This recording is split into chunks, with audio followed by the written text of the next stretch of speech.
Tuna mai leo ua sepulu lua mara minute ua te a ini sepulu mara lua i le tautua pa wawa le Radio Samoa lima e batoro a moto pa pokona mano le atunu au na atu o tātou tala e peon pa ponga e tai au le tu la e vanu au ne pole a pe ua misi de vanu misi sulua o le pasi muri muli alu kua pa la kai le fitu au ina atu muri muli le na tātou tala mai Samoa sa venga tala le tau ia ua lava upor kalame pa ngā solo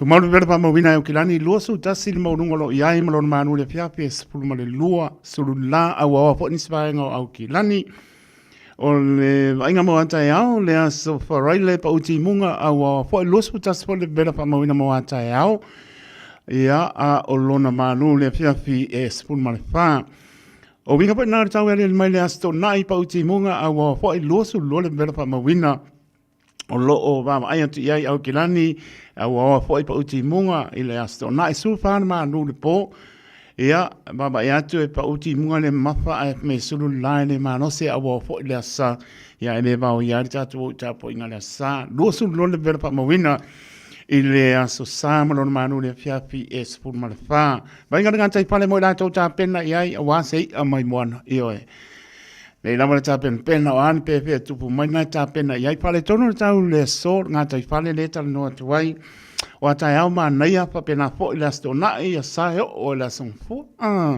ia le lama le tapena me o e silpia o faola ame ma le te foni pe aveai maa naia pautuanga le Water Safety New Zealand Maritime New Zealand e ina fo i le mtanga venga le ACC ma betu taisua i au ki lani le so tai au le balu le ai apo le lima le papea le lana soa le tai e au kilani to sua le o le tai ta tonu lama le tula e ono le fiafio le so tasi le minute e le ipa le tai o le lana soa le tai o neanga to sua le o le tai le apo le ipa le poana nei o le tai sua i manu kau hit luas pu le manu minute te ele manu le tai o le lana soa le tai manu kau to sua le o le tai 5 minute le ipa le poana nei ma le tai sua i Morawai 10 minute te ele manu nsuane tai i Morawai. Toi sua leo le tai 10 minute nei van poana nei patalawa si o tātou tono i Samoa tariton. Long sia pei tātou i whaamlianga mai lo tātou tua patala pātu. Baba ato lo pāpāpa i tidi e mo le wila au o fo i si o tātou tono. Lua suriba le vela whaamona mai si o tātou tono umana tua i lau tatalo. Pe lama o tātou te nopia iai man no fuai tātou ai tau marele atu i tono ma. Ea su e ale whamalama le Israelu mwa ai po wha mai si o tātou no, si o no, si o whioanga. E oe, whapena abai mana tua le talo, e aro whare tonu i tau ni so, sa moa luasu le iwa le bela whamoina mono manu le whiawhi luas puma lima. Spainga i apno pātoro su mātango whia le la e o ma i sivo deo ma au pani e o ma le walau papa. Kwa ma ngaia su le la. Sa venga wale nai wai kato roto rua ma tau po, Tarangi manu tu mane so le last of nai pe plenty was my kin country Kispon Maxwell la mo Wellington. Onum kwa manga ya pe me di famona. Taito le waru sa madinga le po. Onum kwa manga ya pa nga mo la le sa va bai amel vai pipa. E le o fangu Sprite po le Diet Coke le ai mini. Amel vai pipa kwa seki al kama. O se vengo nai pito le sa alen klai sete mono tu oi ia mar crusade. Ioi, ole na. Si mama ai na por ar ku langa de mona ia mau ki nani i le pai ngol mai aso sta venga na tala tau ma tala tai venga si ta to no i za moa pale tonu tau ia ni si vai ngonu tu to oi i no to la marta to tai mis rodo minuto le o te ai le tu la e spurma le lua mori fa ma no ma fa tai tanga tia ma no tau uso fo i marmuia ainga ya ma soi fe lo ma ainga mia to fo ma tau tu a tanga tia pa lo tu si i le aso a tai ta ta to dia le lofa ma nga le lo ta to tua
Valentino, amici e nautan.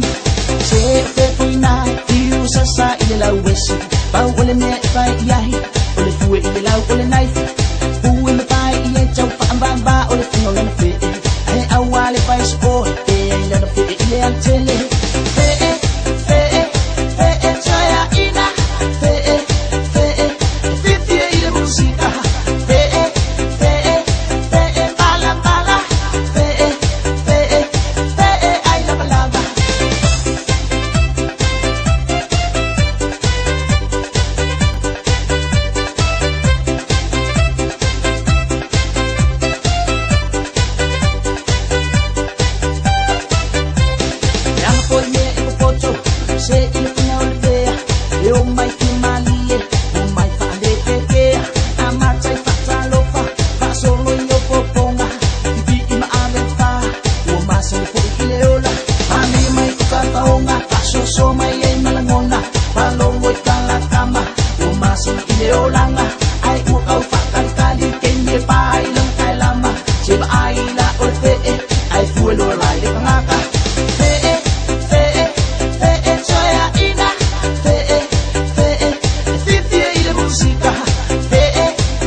Na ole Radio Samoa se furulima iwa toru amo e tautuaina o e ilangu ngana fitua so le vai aso.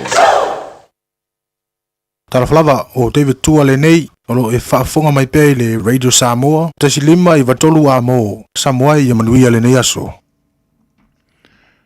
David Tuale mai le ua lua spufitu binute ua te ai le tu la spuma lua tautuane Radio Samoa so lima Iba tolu a mo le oli ia po moa ia mataito le fo ba hanga le a oli le o tanto ye le pa tapiti o ngan wenga po le bayaso le aso tofi le waso se fulu a perila lu o lima ia se la le le ngang pa lo pa ta pa tu le a toro ta tu no mai lava I monga mo lunga pa ia se o au pito titi ta lofa lava Ja, pa tala po pa au tala lelo pa tunu pa lia so stapo to ronela langi ato to vini o tau suina le mai o soifua.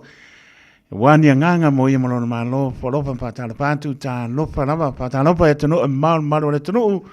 Ja, ta tunu lang sia pe ta to I manuia pa mnyanga soifua la nei. Natu mai foro nia po I mato ya to nei.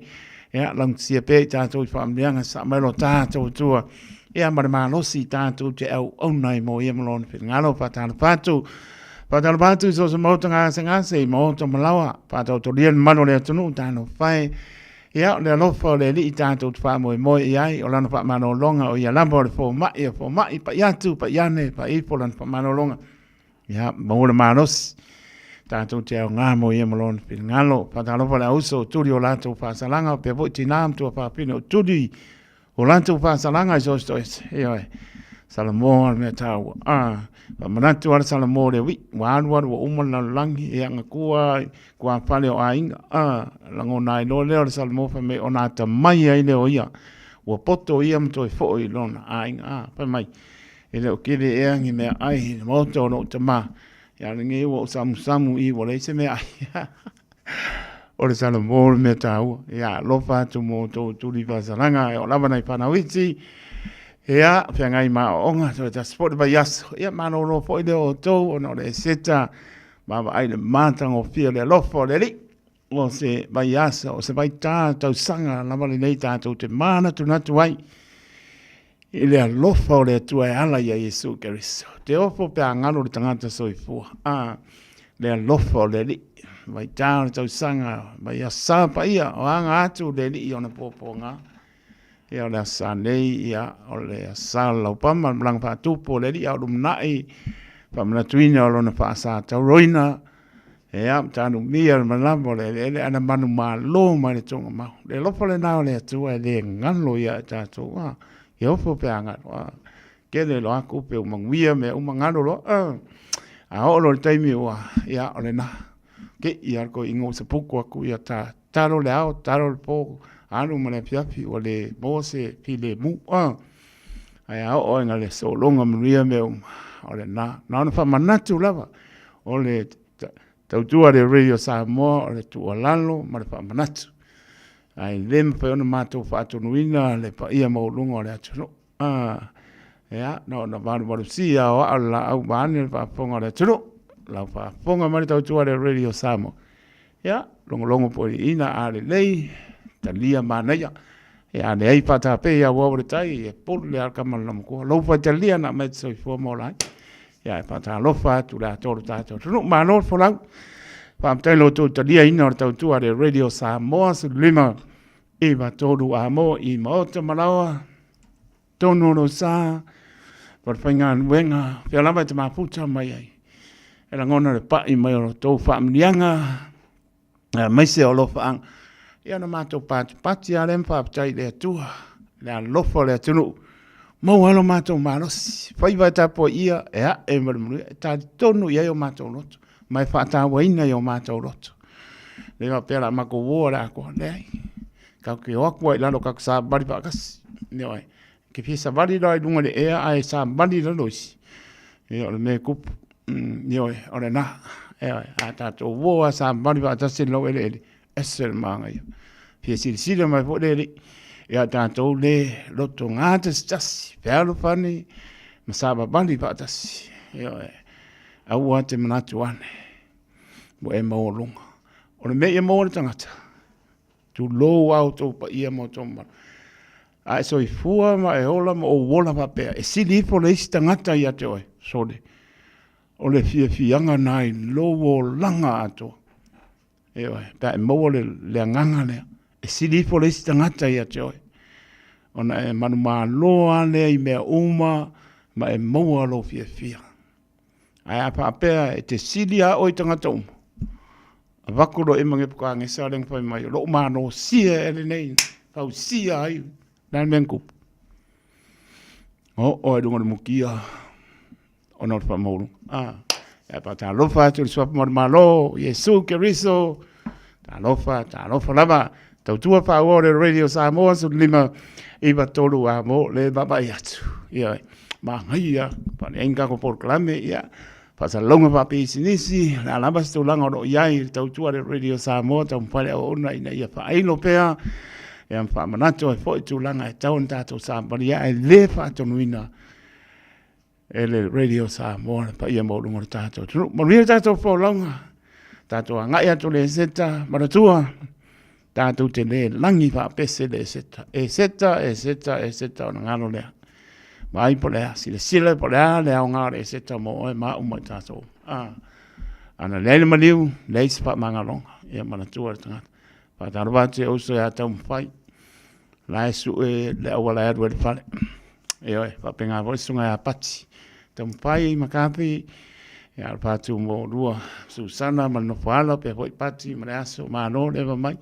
Ia o le manama, tau lor pa palawa bane pa pongana tunu, pa kauma sepe pa laisa, ia se apa e lengi po, ia anu te pane, whaile kuka, kau sami pa kasi ai, ia au eke ainga ngā lai, pa tani mai show a inga mara whanau, pa kau, ioi, o leo pungo lele, kako maa kipa pa kasi, le alama se mea moa, ia kako fia ma vi lele, e te tau sili loi me leo e le maros, kupur whaala, mai, au e tau sili i le manu o lo tae le vau e po longa. Ia ma lo lava whaapatai mea o malama le maro le tunu, ia manuia lau po longa, a lava mea, pe tu leni mai, tu pe sili ai la ngona, tau nganga ifo lao le wha moe, pe te enai, pe wha masino ai. Ia, tu o lalo lava le radio Samoa, ta oto ai a awa lofa o le li, manana wha masinonga meo tonu, a ore taimi o le atua, fia uma tātou. Ia, fia uma tātou.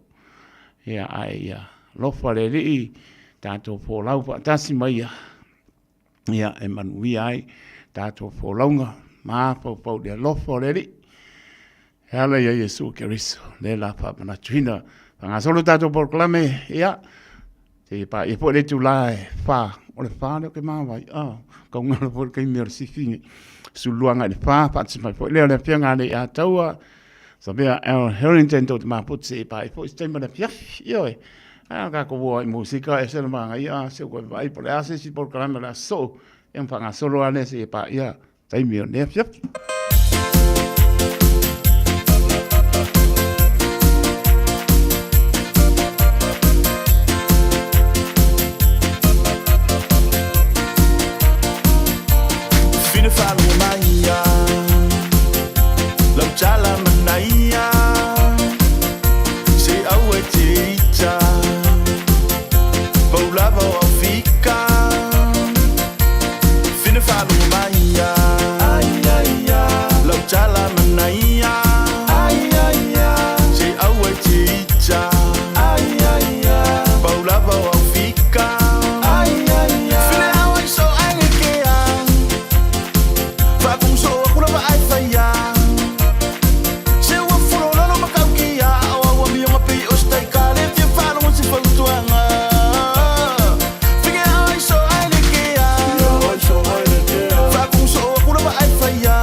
Casa Beds and Appliances, o le tali o manaonga, I o loe whaatotonga ilo mauta, ini taulelei, toi anangata, e mawai moenga ngau si tutona New Zealand, wha apea se tino fōa le potumalo lo, laulau ai manafoa, TV, la au pese, usa aisa, masini ta lava, telefoni fe aveai, maisi. A fiu ane loa ili whawhituwha Great North Road o tau, po le tolo fituiva Great North Road I Henderson, le Casa Beds and Appliances, telefoni o valu se lau, lua lua lua, lima whāwalu, o valu se lau, lua lua lua, lima whāwalu. E leo ngatasi pea le futia ma le umele. E mawhai ona tūla I mai whaalawe whaafosei e peo se maliu. Se pili ele I mawhauwhauina, po se mata upo e awhia ailo a inga. A whaila e iaiso whale motu, ma ua mo o mia se fisosoani tautupe. Wala au mai loa api, o le Finance Direct Limited, I le o lua o valu whawha, 533. O lua o valu whawha, 533. E so ala upule ai o mana o ngā tautupe. Hey, don't be that guy. Or that auntie. Ignoring a sore throat? This isn't just some drinks and lemon tea in your sweet situation. Untreated sore throats can lead to rheumatic fever. Nobody wants that for their family, eh? Go get your Pepe's sore throats checked at your GP, school nurse, or pharmacy. It's quick, easy, and most importantly, free. So come on, whānau. This summer, take care of your tamariki. Get it checked and get it treated. For more info, hit us up on socials at Stop Sore Throats or visit stopsorethroats.nz. O whapitoa nei ale Tai Ping Supermarket I Henderson. Mai le aso fitu e o le aso se fulu tolu apireila mō ana VIPs. Iwa se fulu mara iwa sene mō whala aina somali e tanga aniani se fulu kilo. Tolu tala iwa se fulu mara iwa sene. E ia inga whapitoa. Mawalau lua se lau points I le ta seni whangawai o le H Bay Water. Po le tasi lita o le whangususu o le Anchor. Le Tai Ping Supermarket I le lua se lau mara tolu Lincoln Road I Henderson. A fio mai loa. All I hear is Radio Samoa, Radio Samoa, Radio Samoa. Tasilima iwa tolu amo. Radio Samoa. Tani tōna mai suru iwa minute o nā tāno le tōna tasi sirpe mano tātou tunu le tautua le sunga ya se yuli o malau pe a tāne tūna tasi panga solo leo tātou porklame ia e po si teimi o la wapena foi o na so tai foi ma se sui o le Radio Samoa whianga ni lo mai iava mai na mai pe a se man pa moe ia ni foi o whaatata noanga wharita mane ia taulung foi leo le tautua le ona pe a tāne tūna wha patis me foi leo le whianga ni a tau sabia Aaron Harrington tau te maputa se ia pa ia po si teimi o le whiawhia ta tono lo manian manu o tātou no tātou maua pēr while mō le rei, toi pata lofa atu ina i o tua āsen sina tāna whae, ta māma te nā, ia lofa le rei, lana pa mano longa ia te o tau, maua soi fua tu loi, lofa te le atu, tua āsen sina, lofa pē nā ona, pia ngai foi, tā po inga i tono mauta malawa, ta whaponga mai o le a foi se pese, au nātu, ia sui ai foi leo ti ngā o tino, ia me sui la tau, leo ato tōne mānosi, vea musika so whiwhiroi, ia te whaafonga ia ngalo ai ti ngāro tino, a le ato toanga o momoonga le au una la fuai I le atua. Ma whai ai mea uma o lana wha mano longa, mau ai le mānosi e tātou, on tātou au ngā lea mo ia marona pin ngano, a lofa te le atu, tu asensina le atore tonu, au whaingaro ngā tsofi, pe laba maputa mai o tonu mau, pe po ia o tono nei, ia lofa atu le tautua le Radio Samoa. La tōtunga le ana, au le whaonga ina le telefoni. Whaamole mole. Tōru whaamole o longo winga. Euska, ai le papeo se whaatonunga. Te ele on soi fua o mauai. Ia wai pole tali o telefoni, ia o luma nai atu. Kaui maripa auke. E le koe fo mai, ia le anga le anu loa, le koe fo mai. Ia, e whaatatara ponga fo se whaaponga, se tala atu. Ai matua onga me tu maripa onga ina o telefoni, wha mole. Ta tia telefoni, te tangi mo e o I maota malawa, ua saunga le mūlo sa, na e pati le mpaptai le tua, sa o ataitu, au le whaonga ina telefoni. Ia kani longa, kana ngoane le aso akoa, o ia whai aku ia o lo maota malolo. Ia, e ta ua fo le alualu le mua le pasia moli, le upo monia, le lopo ai sau kamakau, po ai sau dang vane, ia, taui le tonu tudi lo sao, ia lai pele le mai kamangai lunga, ia, ta ua lama, awa le untai alualu le mu, o le si tūlanga po I rail lines po e teimi e wheo zai ia me o lau papa po e rau pomonia, pe ia e whaalua na o whaalongo I nise sau, ua soa le train le taabale, ma liu westo fia. Pe pwede le kaule karikongu ia no roto, a kaule train ia, ana ua si le fia, ai pa ua soa le train ia le taabale. Ia nei maripasili pe asia, ai sia.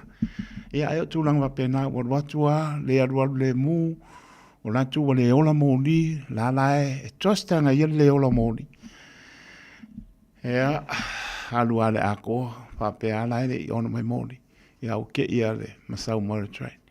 Ia tūlanga wapena, awa ne au ngata tātou dunga le ala. Pe anu wha manatu, pe po le e te whaponga mai e maa lie po le pe wha atata la po. Ai onga ni me tupuai, nāra whau tuanga mō tātou uma. Tā uale rolu le mū, mana tua, e le taimi e le ola i lau papanga e sau le akore train e alwaka moe. O le si taimi, whai mai ua soa le train skamaro o lang sambari ako. Sore, e makua i ofo, kua i opa mo le ofo lo loto. O le masina le tene, he me tone, soa le train skamaro o lang sambari ako. Sore, longo ingo, o le si mea le e makua matau tia i lunga le awala. O le whao ngā mo o kako musika po ia ko i o tō pofonga po ko ka ringa vāne le whaponga ratu. E o maari e ana nau savari. Savari a kuaru la koa. A rai ngaro le train me la sa. Kasi ngā mea matau tia le ia tātou me e ke wharongo longo ai mai whaponga ia musika. Ia ngalo le awala. Ia pe o ngai mea itia ngā o whamanatua. Ai o ngaonga me tupu mai. Anai nāre tō whamau. Lo sila fia maro lo. Mea alofa le lin fua. Lean mea alofa fua i fua. Ia o le poto na fua i mo tātou e māpau fua tonu ai. Ia whaarami. O mari poto ai. Fua runga ai. Mamimika ai. A pea o e lamba lo poko fialu ai. Ia. Ma lola ma whaatai. Patara watu tam whai. Makafi ma le ainga pe nā fua ia children pasania. Ma le ainga whaatai mapta mai.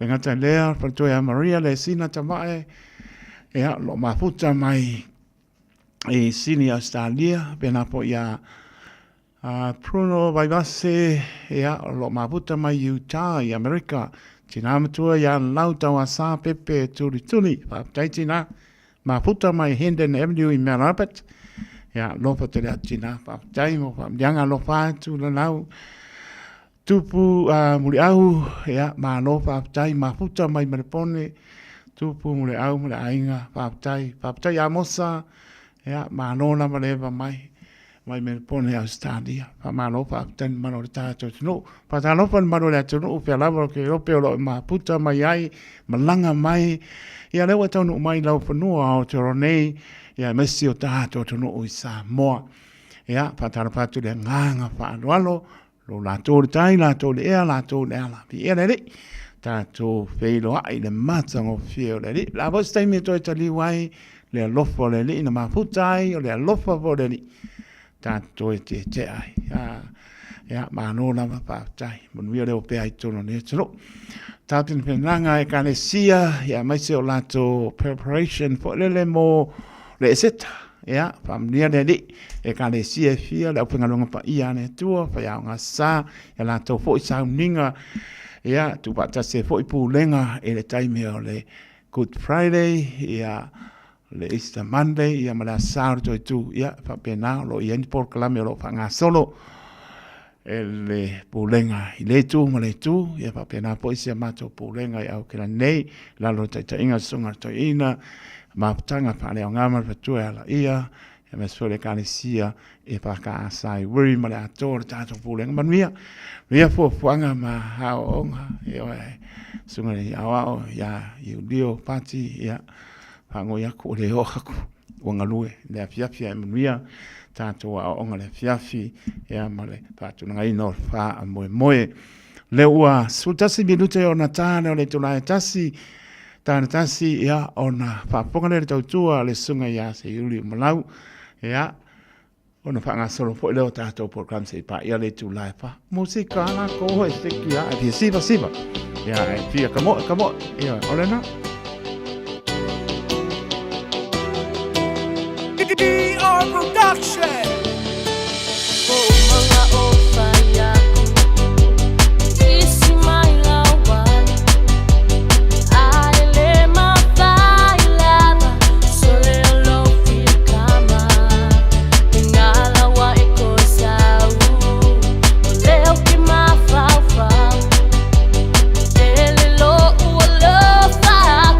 I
Sa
ole eva mali pese malo le fafonga Samoa malo fo ile va ile musika Radio Samoa number 1 New Zealand akoa sipso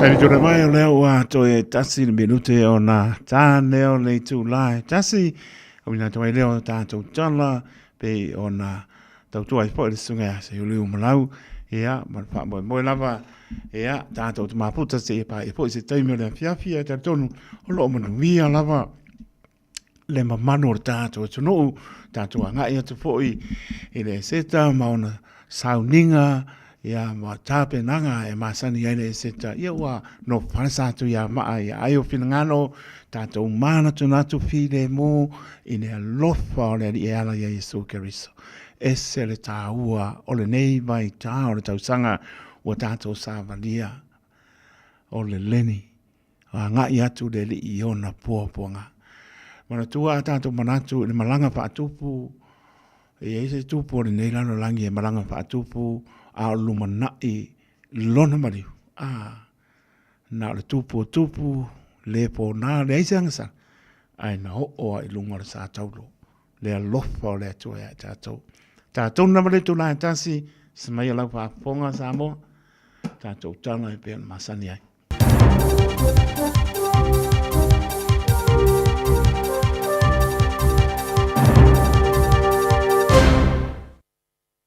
E whatalo whātu o se whaopoponga le nei o tātou tāla fau mo le nei tū la. I talo tō mua, o lo whatau teia nei se sua suenga le mtanga luenga o leo i le haonga o Kingsway School i North Shore. Ina ua longo ina atulo lātou ofisa i se mata upu. O lo msalo mi ai le whao limo se whai haonga i whanau o le haonga. I li poti mai le leiti o whaavau māloa New Zealand na tā ua ai e le ulua haonga o Kingsway School, Graham Butler. E to a whawhanau o lo a awhia le nei mta upu. Ma o tua inga ua fōlasia, e wheso tai i meto tia mawhainga na whao ngā ea o ai aita maiti a soana mua. O ni meto tia foi, ua leo ngā tasi mafuafuanga, whai ngā whaavai a o tū la whono, o le a o ina ma le whaatauntono ina o tamaiti i le nei vai tau. Whaopopo Butler, o le mulimuta ia e se tasi o ta iala pe solia foi o tū la whono a ia inga le iai o tutono le a onga. O se mata upo e le tu mama ina i lo lātou manatu. Ma o le ala foi leana o lātou longo ina i le ofisa o leo, ma i lātou uma e tatau i ai le nei tu ai ngam ta upu. O lo wha malo lo le tu mau nei le whai a onga ai o lo wha awawina le whai o lo na tutongi mo le teimi nei. A o wha solo ai, i loilonga ma su e ngā leo. Ta ue le ulua onga na o atu le tangi o le nei mta upu le ofisa i le aso luas fluivo i Januari. Ma o lea lava aso na wha malo lo ai lava le o lo tua ia. Ua lipatia mai fo i le ngā lulue ai o leo e whaatino le lātou pito la au, i le fisilingi ai o whanau o lo a awhia, ma moli mau e winga i le mta upu. O le aonga Kingsley School o e whaamawina o se aonga Kerisiano tu whaatasi le ale malo, e awhia o mai aonga tūlanga lua, se o lava le aonga maualunga. Ua lipatia nei le tu ina mai o se whai unga le whaamsinonga e tapu waio na whai loa le ingoa se lii. Fiso tai lea se wha lave na whaamawina i le aso lua o le neiva yaso. E lua su tolu tau sanga le matua o le tau le lea o lo tau fia ma o le aso ananafi na tūla i ai i lumo le whaamsinonga whai tu malo e tali i ona molianga. Ma o moli ai nei o ia le whasio tangata ma le loto i ai. O le ua maliu o Simon Birds e ono sfulima tau sanga le matua. Na whaamawina o le taimi mulimuli na vaai ai o ia o soifua o le aso lua sulfito mati ma i li poti na maua le tino maliu o lea tama i whawhane lava o lona fale i Albemarle Road. Na maua le mta upu ina o talo sanga ina e se etasi o whaawoa le ua maliu se ase singa i lona fale po se welfare check. Whailo i leo le mo miai o le fisosani moni whaamtalanga e whaatatau i le mta upu. Ai mai tua o yo le fai tu i Albemarle o ta ue nisi e se asa lavo na va ai Simon o nisi e whaapea mai wa nga i le tolu le whaamasina ntalo na suia ia Simon Birds tangata e nofo ia le nofuanga. O lo wha awau su e ngā leo ma ua o lato whailoa le mo mia o se fisoswani mo se tasi lava e nata sila fia le ua maliu.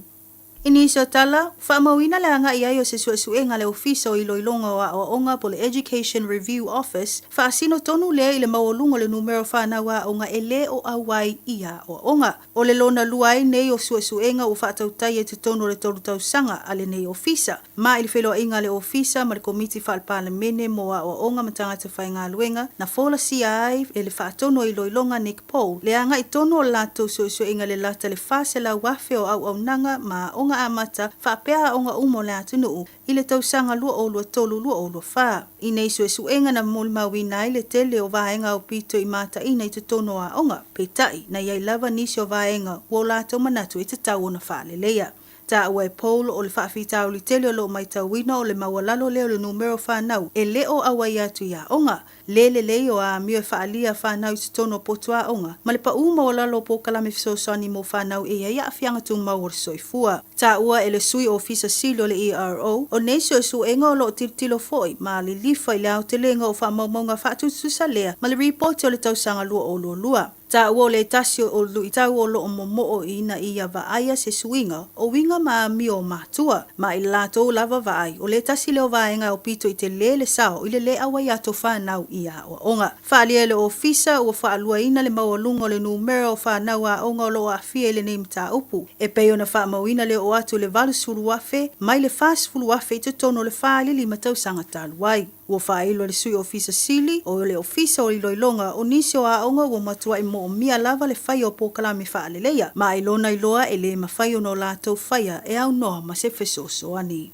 Mai tala mulmuli ua le asa lava se vai aso a o se masina o whea ngai le vaenga o tiute ma le tele o mta upu i pauta whaasaina e au mai whaasoro tu la fono i te tono le atunuu. O le aso ana nafi na li potia mai ai fo le tau whia e le ofisa o tiute po le customs ni pepa i ila e silia ma le 2.5 kilo kalama le mamafa o pauta whaasaina i le malaiva lele i au ki lani. I reporti ma le News Talk ZB whaamauina ai e ova atu ma le 2.3 kilo kalama le pauta o le methamphetamine ma le cocaine na maua i te tono ma e manatu o ni ato na tā pena i whaafolinga mai ele ai se tasi e ana ia me tino ma ana au mai le malanga mai Honolulu mo au ki lani nei. He li potia e iwa miliona le tau a whai o ia nā koti. E mata upu tau nā koti lava e 5 tau sango se tamā ua tau whia ma mōli ai nei e leo leo. I lona tau mawhai au mai whaanana o le pauta whaasaino le methamphetamine. Whaamawina e tasi tesi ma le 2 kilo kalama le mamafa. Tau mawhai lea tamā e au mai lea nā koti i te tonu o se ato pau lava lava.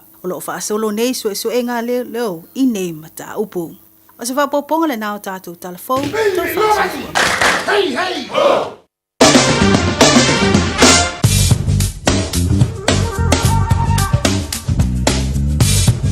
Paponga mano tātou tuno, na tātou le whinga no rua ere i so whinga, ai tia, e le ne putai ngā rea undi. Ea, rua tātou o se mara ea, ia lama o umas paponga mo tua do e tua te paponga ni mano tātou ia tātou no ria mano tātou tuno ne whai o le a oli o le astofi le se pulu o a rila o do lima le o tātou o mai a tātou nga e atu mo le matuina o le a e seta ia tātou maua i pēr le file mū o le li. Ea, toi vainga tana le tau mō le se pia maro le tātou tunu u. Ono tu maru vera whamawina i au ki lani, le baba atu lo tu maru lusu tasi le mapanpana lo iai au ki lani. Ea, malona malu i le apiapi e sepulu mane lua. Sabili angi mai sau te sipa lo suru la awa opo nisi maenga o ki lani le so. O le vainga mō tae au, Waba e atu whai mai pa uti i munga a wawa fo i le aso wharaile losu tasi bera pa mawina i le aso wharaile marona maru le pia su marwha. Pa upo i munga le aso na e a wawa fo i losu lo le bera pa mawina i le aso na i marona maru le pia e se polo ma le lima. O winga po i nara tau e ali mai i le asa pe mai suru la e se taimi e makau ki ora kara kau. A wawa fo i le asa tato wo umatapua i le rii. Ea, tu patasi eo tō pinangalo, tātou mana tunatu i le lofa o le atua ia i tātou. O tō ina ngātai whale tonu tau le somo, lātou tā pena i ai, i oe, leila mal pui pui ai lora tōng whitia.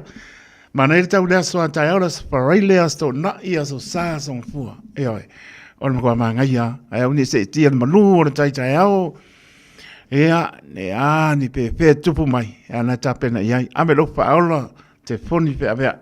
Ia, le nā, pautonga le Water Safety New Zealand, Maritime New Zealand, tanga renga le ACC.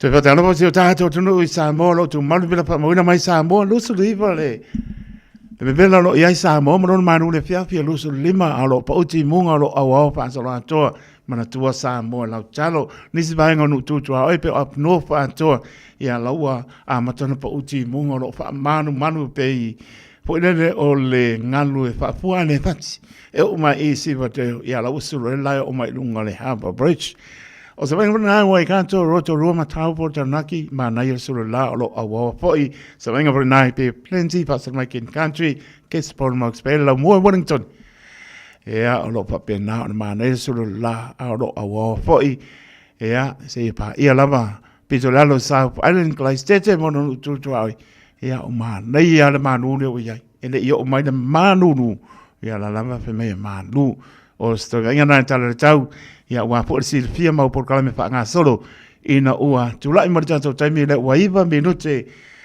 ua te aile tulai tasi ile tau tua le radio Samoa so lima iba tolu a mo le oli ma pongo mo taito ia se pa po si taimi o le fiafi ia sui mai fo ile on foa toi pata lova ton malo tato tunu au kinani mo tu oi o atu no e mamau ia toi pata lova tu tau tua le radio Samoa so lima iba tolu a mo ta lofa lava ia ma no fo lau tato mo mai le stofi ia o America na solulu ia manisi o no lo va penani so tunu ese tato taimi ese tato was ia ai tasi ale tu e tapua i mai tato paptai ia tupu muri au mole sa noanga ma tango fie paptai ma puta mai lo ma puta mai me pone ma ainga tupu muri au papena poi ia paptai ia mosa mai me pone ia le ngata lea o ai foi o Maria Lesina tava e mai sini sandia ia tina ia lau tawasa pepe tuli mai merapet alosina mai merapet malora va paptai le ngata lea ia o le sunga ia Simona Tavita tauti paptai lo maputa mai te koma Washington i America alosina anti mai merapet paptai la nga opu to muli ia mai Perth i Australia, Stasio Stete o Australia, laua awhatonu ale sepulu le tai au, paptai leo ngā uputo muli, maputa mai Perth i Australia. Le ngata lea sunga ia le wha ili lau loa le maputi ngā, Wayne Marapaletua manofuano, ia nele i o are whai.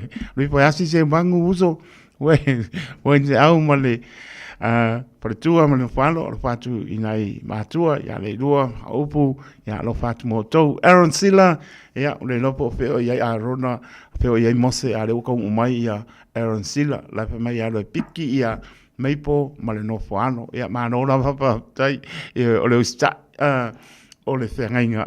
Kasi ano sa nele, mālo lava papa mālo le eva mai, mālo po le māputa mai sao leia, ka kua musika lava uma, asuro marco colaisa fai mare loku io au nge ngano loku ri fa tai te ko colaisa fa fe tai e meu fo ai sort pole ale meu mo fa fe tai le tua io u fo ai nei me ai tele mo wala manosi tato te au onai mo i moron fin ngalo sina leo malo fa tai leo so ya tawa e malu male tausi ya tai male no falo ia marka ko pasinga o so lia mo me roundabout e o sa o fa over the speaker ko me mino mai a o lu mingi ka po ia ela ko aki pipi o so lia le roundabout ia o pasi o umi ia pai mani a lo la ma to ma fa se fo va tau ma no le va mai pa tai ngata leo a sina leo ia ma no la va pa tai ma lo le tenu le ma puta mai pesera le orco coresa.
tatalu o e dia ile mafutanga faipea o e mau so se mea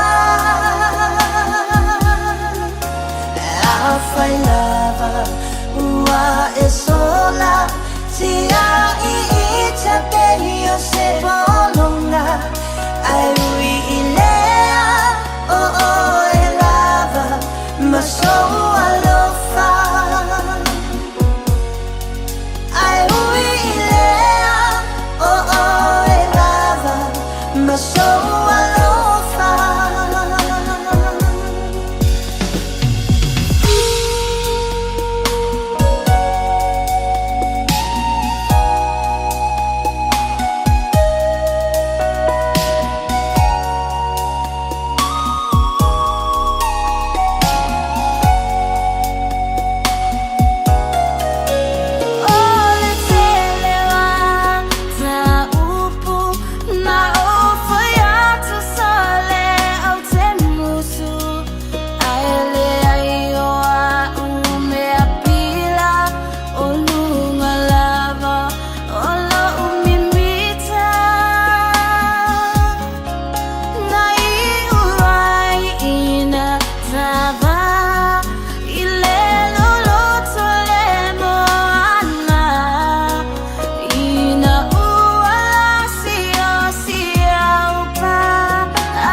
Ole au Natale Deluxe Compliance and Mechanical Services Limited e tautua mo le vaaia le nei o lo sa. Warrant of Fitness Insurance wins quotes ta vale o lo on hold ma ta vale o le o toitalia luga o le awala. Tasi la vale fale engineer mo o mai so sosani ile tuatusi se lau lua sumalaiva Station Road o Tahuhu. Telefoni lua limaiva iva lima lua limaiva iva lima. Le Deluxe Compliance and Mechanical Services Limited.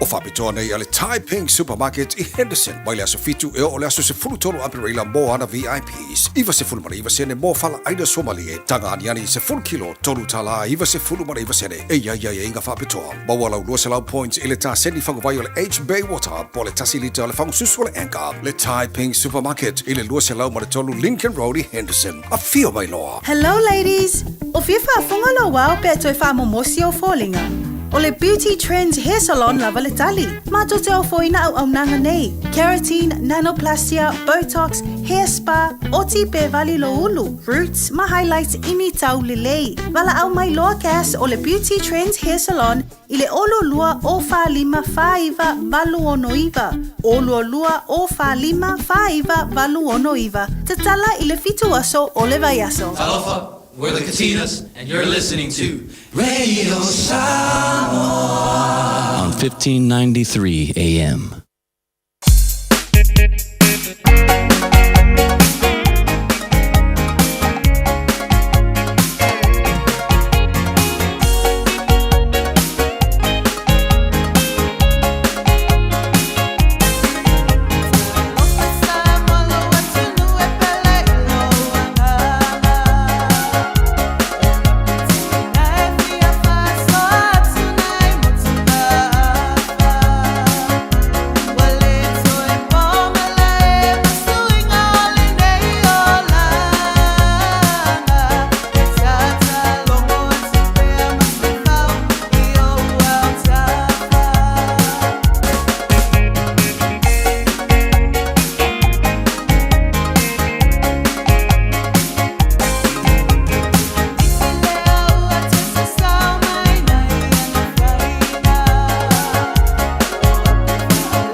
Yo e si tomania Wayne au mabanga mafuti ngambe yo e. Yo le tu lima ayo mai tanto tu fantas o le filangalo le nao le esa le mana e abe ala pa malo ma pa tai o si tai mi abe ala pa tai o e o lo fa pena ona ta pena ina tanto musika o alo le atuno ta mali o tupu mo tulo toro o pena ta pena ina e o lava nei alon pa nau pa le tua matausi batu pa malo ma pa tai o le ngata o pese pa mausau matango fie foi ta uani au lo mai e manu i tau mina i tātou. E o foi lai vi ingaro tātou tua ma pese whalenganga. So, onam tua ma ngaia. Ma naia pa e pa aponga le lei ai ea ma tā pena i ai o e manu i tau mina ai se me le lei o a wina ma le pese. Matu pa ma no ma pa tai o tā leni o foa i le li o anga maa o foa i le li mo tātou. Ia mana tua le tangata soifua. E le whaia mo so tātou vi inga. Toi fa fo i arvi inga i le atua e ana me alofa ma nga ba au fo wa i ai tato ma la ngona i fatau wa ar tanga te soifo ai mo le loto mo lano man ma loi me le lei yo a ba pe wa fieng fas pepa ya te oe wa fer wa ai ia wana oe ma la langi ai ngalo le ana me ia e ta fe ar ta ofe ia na to apata mai le utuai ya ele papel foi ato se si me pe foi mai ele o tu si lima por ya nga mo tato uma o le fautuanga o le tu lano a matango fie fo i sau pa ponga vi ile ri a pa le tonu mai sau pa ponga pa ta pe ya wa o le tai o lo foi talia na mezzo i fo mo na taito yo o le na ai tato te pesilia ile ri i me uma yo tato mo le o fie fie ya ma no fa tai la fa pese fa mia le li ta leni po ya ma tua fa po li nga le li pa ta batu ya so ma pa se po ba ta ma ai nga ma no fa tai tu lua tu i ma seve pa pe po ya pesi ma har ya ma ai nga lo pa penal ma to mai sina leo ya manisi ua misi atu sua pe ang o fa ya onolina atonio fa tai ma to mai atu a wa misi atu sua pa wa wanu da kon mazingi ya wa paisi bisi ya ka pe kauinga pe me dai misi mai lo sua pa ya o te yo ka ona se di makana ka ma paisa u german pan e anga ko ya lo fa te le atu mano le atu no wa mantu a woni fa pitu manu ya tas ya la untia tanga ta uma ya la martu langa ya ya ai ese mana yo fion pa ia lo tato tu ia lo fatu le lo tua oi pe o lava ia to wala o tato foi ar natura per me ho che le lo ala o che le ufane che le au ka bane ia o le se me che porenga per lo malo sinei wa malo sinei ia ai tu at pe o tapa ai fa mia ne tato fo longa maro le tunu lo fa te le taito mano le tunu au ki lani manu tu ai o tunu mau ya pe vo sa mo na lu le atu pa speaker o tunu mau pe laba ma puta mai ai pam nia le wa los proiba minuto o te ai le tu lai tasi ya ai si mai sa mo la pa ponga tato programme a reto le ola bread of life sent down from glory many things you were on earth, a holy king, a carpenter, but you are the living word. Say it now. Come on.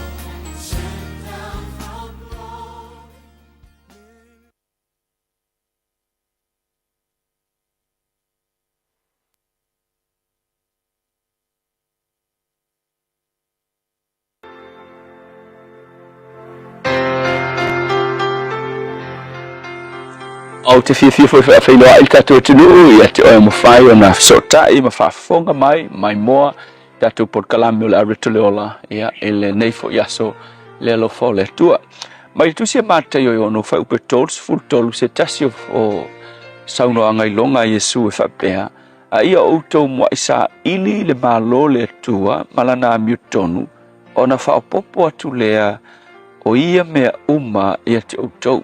A le upu mo le aso le nei, ia sao lau whaatulangana. Wailo e le aise tasio tātou e le fia manuia i le holanga le nei le tino. Mafuanga le tātou te matua ngā lulue ai, ia malosi yaso taitasi. Peitai, e ia isi teimi e ke fiu e ngā lue, e umai whaapi e ngā ngao le mea, e fiu e kau whaapukupuku ni mea, umalo teimi e ke alu e ngā lue, ai umai whonga e leo a ngā ilunga, e leo ke leangi mea maua. Tusipa ia e tupu so o yo le mele na ile no ule nei o Israel. O le mafua anga, pe vava ai le mafua anga, o le mele ua se le me ave iai, le whaamua mua tangata, ua lato wo ese mai le sauce, po o le puna o whaamanuyanga, o le atua soifua. Le tusia mika, ai whaitau le mta upo ono, o lo iai a whaitau ngā kupu fo ile no ule taimi lea, ia le mele me o le fiu e ngā lulue, ai umai fonga e makikiva, o ngai e le mafuanga, ua se le whaatulangana, ma le whaamuamua. E il kala perfecta whai mai, e te ai le maona, whai upa sufasi o sifuru ono, le mika e ono.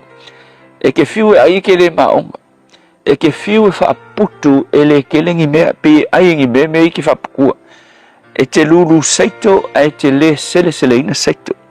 E te soli olive ai te le uu ilona suau. E te ngaosi le suavine efe mai ai te le inu ilona waina. O le mafua anga, ua latu sa ili atu, ua latu le sa ili atu ile atua, ai ua ese le mea e ave iai lo latu wha mua. So le vesili fo ila mo oe, e a mai oe, e leo whape na oe le taimina nei. Ua e fiu e ngalue, fiu e makua whapuku, ai umai folawa pe o le mea, pe ke makiva. O le ru ila mo oe le aso le nei. To e siaki le mea le ngā e ave iai lau wha mua. Siaki le whaatulangana o lo ainga. E sa o lo le whaatulangana o le atua i lo langa, ma lo ainga. Se kilo isi mea. Me vele le ua piko i runga le mea kaum piko i lalo. E iei le aso ngā lo o tali o kongo kuli e ave mo le urupua. E o si o kali isa o la ni si le mo ia e ia upu whaasa mo e le ilo e wheku unga i le. Alu e ave le urupua ale ave o e si vai ngai whai lako mea le si anko teisi ngai tuana. Ia alu rola kwam. Alu whalang kua karie mai lain karie. Rame karie. Aki wo la fiafi. Ala mai ale anko leo matuai. Sa fwe mai. Mali o lo kali ison. Whakwea. Lakua kambalang kama pepa ururi lenga raku lakua whai mai. Paki. O sau male pua uru lenga mai luka mai. Whai sko mea ai. Whai mai whai sko mea ai. O le kau make mai lai ngoi whawha. Ngore se mea. Lea mai. Le pua uru nga mai luka mai. Ia vea kuroskam. Se me whapane ngai. E kala eng. O le ulu pua. E whai mai si mea lo utali. O le pua au. Sau wa uu ilunga le mea. E ka kaunga ular. O le ulo oila. E tele tangata i e o langa. O nga e kele mea le ola whapua ulu se tulo. Ua piko ilunga le mea kau. O nga piko ilalo. Ua piko ilalo. Le mea kau piko ilunga. Ke lo le mea tanga piko ilunga lo langa. O Yesu. Whai mai whautuanga Yesu. Mua isa ili. Inga, o le whaatulanganga, e mua le tua. O nga whako a, e maua le o le kele o mei e ke mga o. Ewa aili talawe mai Yesu, i auto mua isa ili maro le tua mala na miotonu. O nga whao popo le te uto, mea uma. Ewa ai ile si o manga, le context o le mata upu, mea uma, ile winga le upu mea uma. Mea e ke popo le ai, o a mea ai, o a mea o ofu ai. Ia, ka ko Yesu ngai po le fa lave po le tupe a onga e ku se lave mai Yesu fa mua le me ka fa mua onga sa olea ma fa popo ele tua me umanga ke po le ele pepelo le tua langa up fa ka nga e fai fa mua le tua i me umai lo volanga onga e ai le e fa tumu le tua me uma e ke popo le ne tua moni ma fa maoni oe a matu whaatua tua ina oe, whaamua oe mea uma, e te whaatumu mea matu te popole ai. Whaamanuia lo tunu Isu. Amen.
Maria, hallelujah, worship him, yo, ori ia i leli, o toi pai atu, yo tō oli e lea no, ese le mana ia.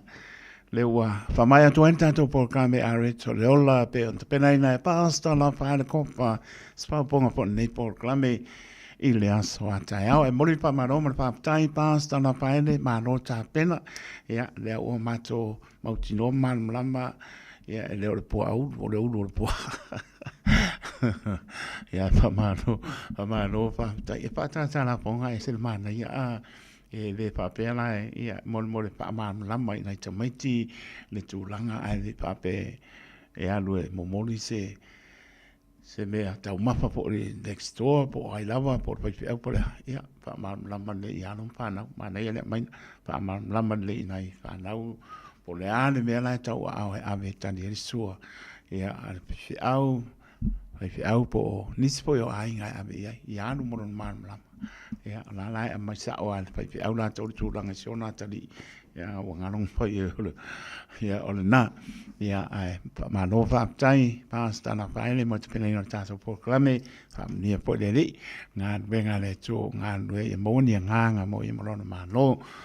Lua sepuluh te ona tāna o le tō lai, lua tāna lua tō e nui tātou tāna i mai whanua, te pene ina le pionga, le urua e li tō whinga, ia pēna pāponga i fōi, i fōi aso, ia tāna tono o lo manuia, lama le manu o le tātou, tono i le fiafi o le asalua, pātawhiti o ngā wenga le wā stofi la sepuluh a perila lua o lua lima, ia msanga mi ia i pēlo tātou tua, i le tō soi fua lau lei, meisi o tō asinsina, le atoa o tātou tono, ia lama le au whinga wenga tatofi, whanau no manu, ia wasa mo atai au, ia o atunu e mau. Toi pata alofa atu le tautua le Radio Samoa, so nima i watoru a mo ta alofa lava, whaaptai ia.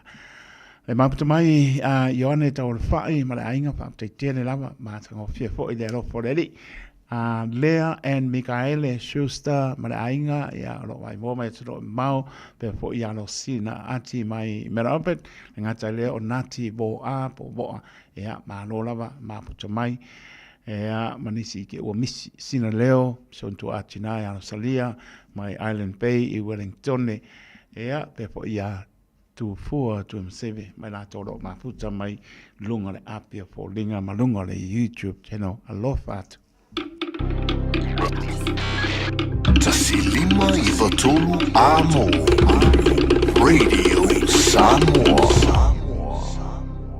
E whaatalo whaatu Samoa i le suafa mana malo Isu Keriso. O te wala aulia i le hava ma le whaaloalo o e malo ainga. Tau te susu mawhiwhio mai tātou whaisauninga i le nei sauninga whaapitoa ua whaingoina. O lo ainga i le tafu e o le sa tauro. O a whawhita uli ma whaingata o lo whea ngai malo ainga. Aua nei whaatuai ma misia le nei avanoa tāua. Mo le fofo o nei whawhita uli. O le nei sauninga o le aso maliu, aso whareile, aso sfuluvalu a perila, i le lima i le afiafi o Lau Universal Church Sfulu Tolu Lempi Drive, Manukau.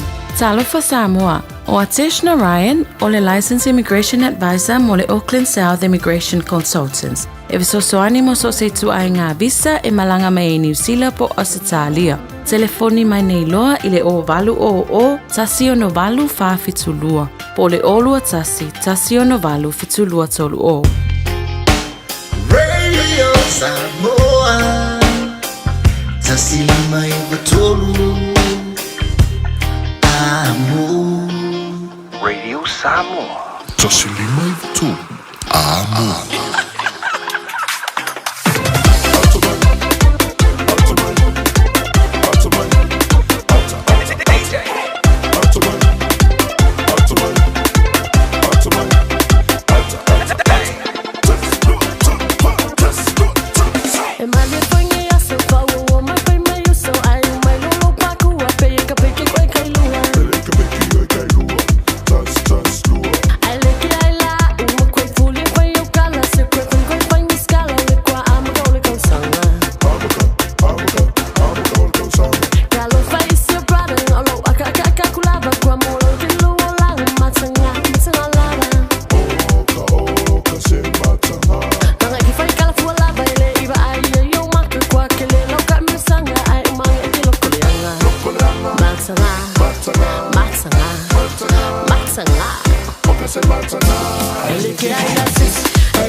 Eva mali pese, malo le whafonga Samoa, malo fo ile va ile musika. Radio Samoa #1 New Zealand akoa. Simpson.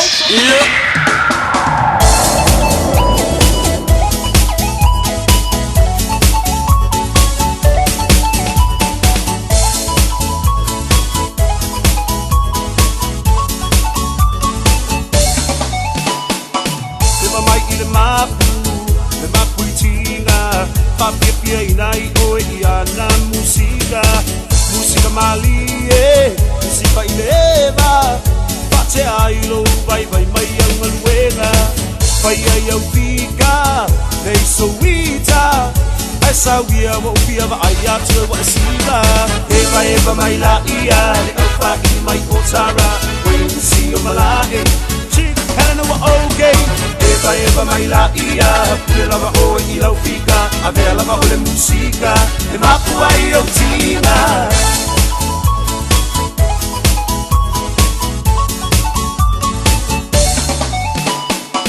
Na ia upaanga Nge vai vanga Moli atu le nei pisana I olo faanga Le ngata I au te roa Fa pele lau rangi atoa Mo amo o ngai pia tau tua mo e Samoa E ala I le taleli O le musika E sa wia sei e fa pia mai a ita Eva mai la ia Le alfa I mai otara When you see o malae Chick Helena wa okay Eva mai la ia Pile lava o I lau pika Avea lava o le musika E mapu ai o tina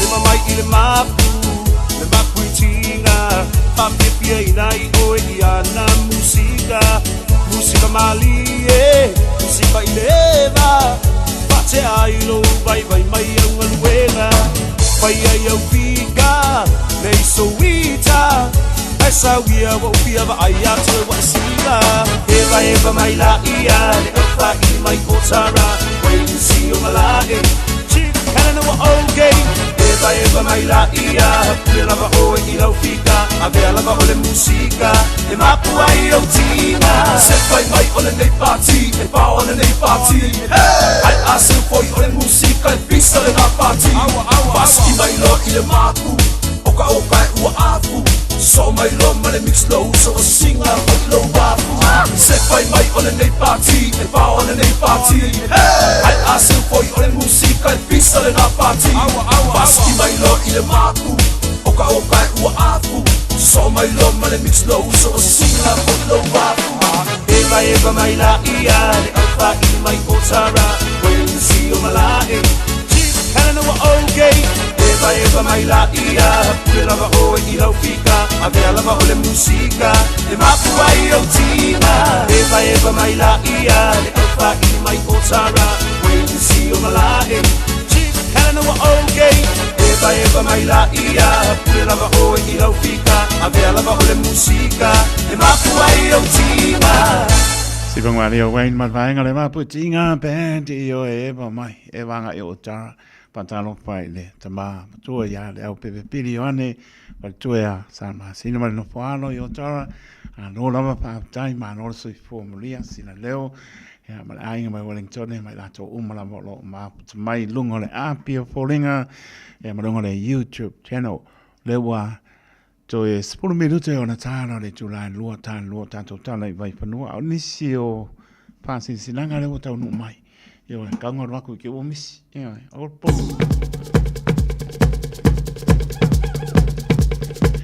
tanto Francis langa moa o ne ngalo sa lo minga o le tusi o le songa pansiai mane lo minga o le mau filifili e mo wai pa no penga o sa mo sipo tutuila manoa o nisi o talatu o sa moa o nga upu o le mtapa yo yan matai i le painga o pa le lave e pe o pai ponga maliu Leo se o singa o hainga, psele pa ingo paolo, si I pa anoano, pa langingo e kane sia ma le tele o le ngana pa anoano, Pittsburgh ta nane tau e el tatu tusi pa anu penga, na le opisa lamba le Radio Samoa o lo mawai, toro no pa tonu Hopewell Avenue I Manukau City, monisi pa mtalanga tal noa I lau fonga pia o le mato opisa, ile o iwa, lua no lua, tasi lima I vatori numera, o iwa, lua no lua tasi lima I vatoru numera pe tanga iane le shopradiosamo.co.nz ya pa isa woka a koa kingor kamba maya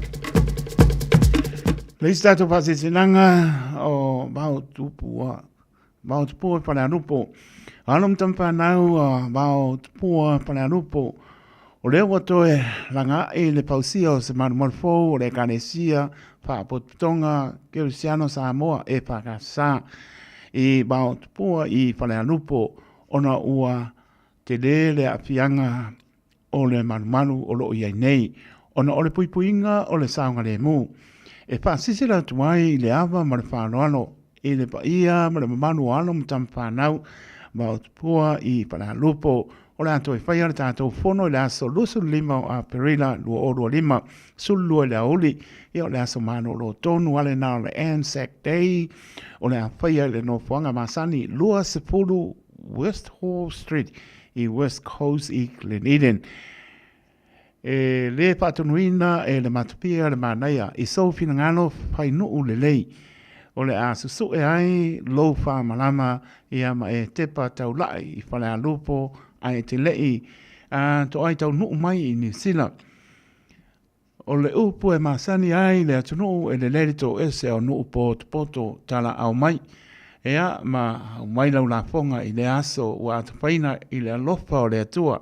Sainia le mei whaasisilanga whaatama pasta la mostele pu e mai tai fono se mantapa o tine.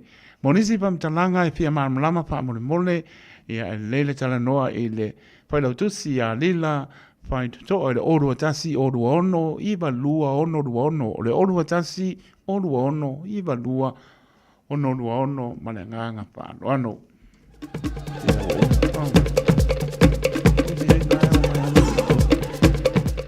O le ainga salamo.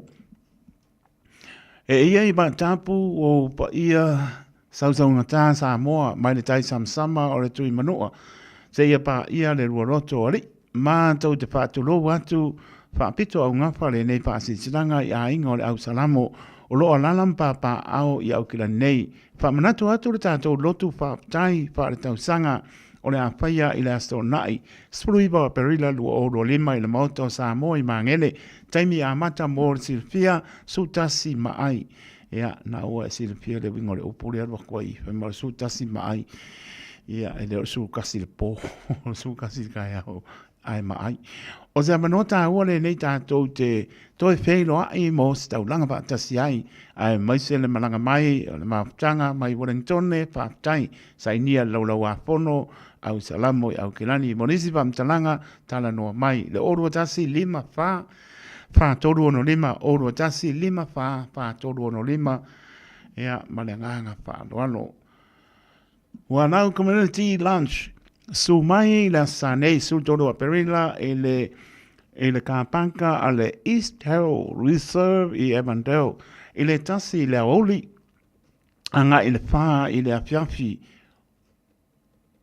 o le whāne whiawhi, e le o le kai au, whāne whiawhi, o lo tuwhai I a tau maptanga I le aise tongi, ia sa roto, tuwhaina tickets I le aso lea, e malau mia le tau a au o lau ticket, e mau ai, lau pusa me ai, food puzzle, a le aise ticket, no ai, e makau kia, o le ale mua sau kau mapkanga, pusa me ai, e tasi le ticket a le ainga, Ia ai le kasi marakanga pepa. Ia tasi le tike mole ainga pa mole longo umo ainga mole nei pa mo matango pie e mo ai so sani. Oi vai le manga ia. Sa loko e le va pe kasi le tike ai pakanga pepa ma pusa me ai de ai. Kasi le ainga pa ia o pa ata siri ka umafa ia langa le se me nisi nao tato Whaasisilanga o tonu ma le ofisa ma le nganga whaarano ai lea spai vai asa ma se mau sa mona tonu pele ta tonu lawe wa tele lo nganga ke usiano ia e maangano I lau to ona ai lelita no I lau fonga fia o le mato ofisa I le oiba loa no roa slima I vatoro no mera ia tala noi nisi me o tulanga I whaasisilanga e aona tongi whaasisilanga I le tongia ia e manino lava pe ai wala aum tala noi lau fonga fia o le mato ofisa I le oiba loa no roa ta silima I vatoro no mera maua lele mai le manga ia mori pa maloma pa tai ma le purenga le radio Samoa le maro le tunu lau lango mai ia mai se tato fasi silanga I le aso ma le aso fa mia le tua taimi fa minuto ona ta le ole tulai lua au na tato tala I vai pano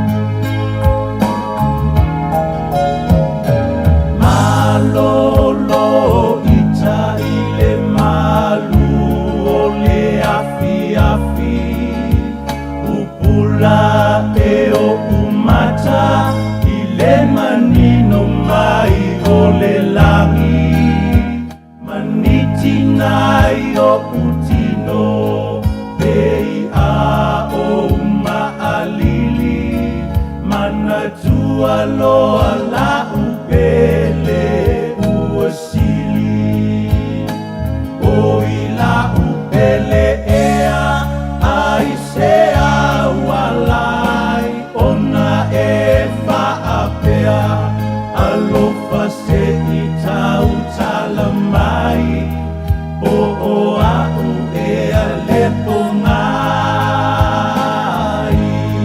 tawhia whaalongo i sau upu pa umai i lou fofonga mo au a tonu e whailea mawai malu i lou fatu.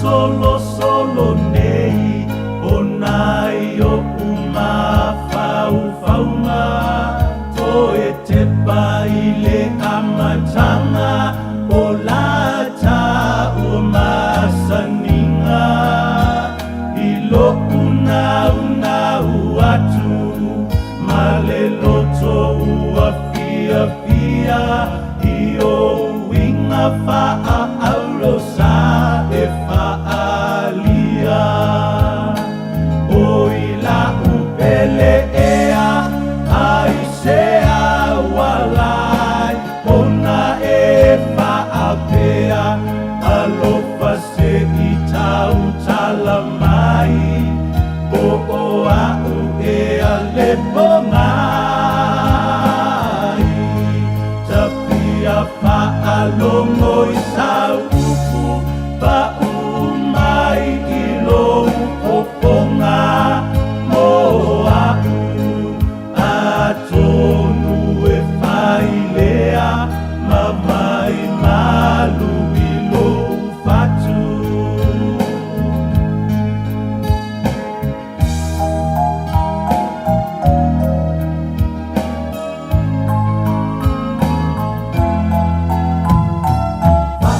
Longo ina pea le tau sangi mai o manu lele pele o filongi ai ma o esu Radio Samoa tasilima iwa totu amo.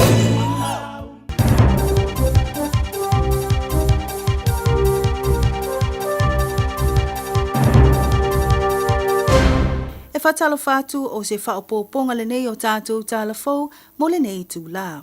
I talo to mua, o lo whatau teia nei se sua su e ngale mtanga luengo leo leo i le a onga o Kingsway School i North Shore. Ina ua longo ina atu lo lātou ofisa i se mata upu. O lo msalo mi aile whao limo se whai a onga i whanau o le a onga. Ili poti mai le leiti o whaavau maloa New Zealand na tā ua ai le ulua onga o Kingsway School, Graham Butler. E to a whaafānau o lo a awhia le nei mta upu.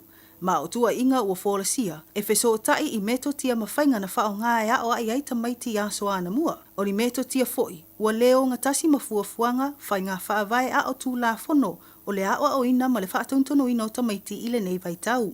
Whaopopo Butler, o le mulimuta ia e se tasi o tai ala pe solia foi o tū la whono a ia inga le iai o tutono le a onga. O se mata upu e le tu mama ina i lo lato manatu. Ma o le ala foi le ano o lato longo ina i le ofisa o leo leo, ma i lato uma e tatau i ai le nei tu ai ngamta upu. O lo wha malo lo le tu mau nei le whai a onga ai o lo wha a wawina le whai o lo na tutongi mo le teimi nei. A o wha solo ai i loilonga ma su e ngā leo leo. Ta ue le ulua onga na o atu le tangi o le neim ta upu le ofisa i le aso luas fluivo i Januari. Ma o lea lava aso na wha malo lo ai lava le o lo tua ia. Wali patia mai fo i le ngā lulue ai o leo leo e whaatino le lātou pito la au, i le fisilingi ai o whanau o lo a awhia, ma moli mau e winga i le mta upu. O le aonga le Kingsley School, e whaamawina o se aonga Kerisiano tu whaatasi le ale malo, e a awhia o mai aonga tūlanga lua, se i o la vai le aonga mawalunga. Ua lipotia nei le tuuina mai o se whaiunga le whaamsinonga e tapu ai o na whailoa le ingoa se alii. Fiso tai lea se whaalave na whaamawina i le aso lua o le neiva i aso. E lua su tolu tau sanga le matua o le tau le lea o loo tau fia ma o le aso ananafi na tūla i ai i lumo le whaamsinonga whaitu ma lo e tali i ona molianga.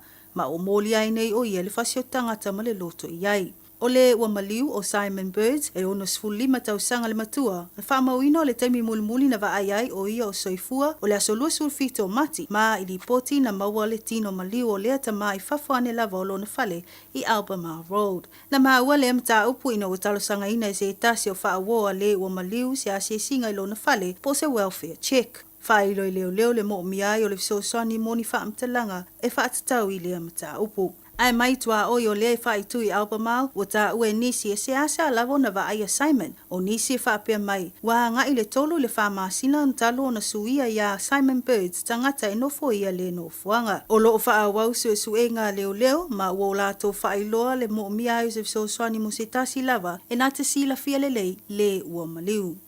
Inisio tala, whaamawina le anga i ai o se suenga le ofiso i loilonga o onga po le Education Review Office, whaasino tonu lea i le mawalunga le numero whanau onga e le o awai ia o onga. O le lona luai nei o suenga o whaatautai e te tonu le tolu sanga ale nei ofisa. Ma i le wheloa inga le ofisa ma le komiti whaalpalemene mo o onga matangata whainga luenga, na fola si ai e le whaatono i loilonga Nick Paul. Le anga i tonu o lato suenga le lata le whaasela wafe o au nanga ma onga amata whaapea onga umo le atunuu i le tausanga lua o lua tolu lua o lua wha. I nei suenga na mulmawina i le tele o vaenga o pito i mata ina i te tono a onga, peitai na iai lava nisi o vaenga o lato manatu i te tau ona whaalelea.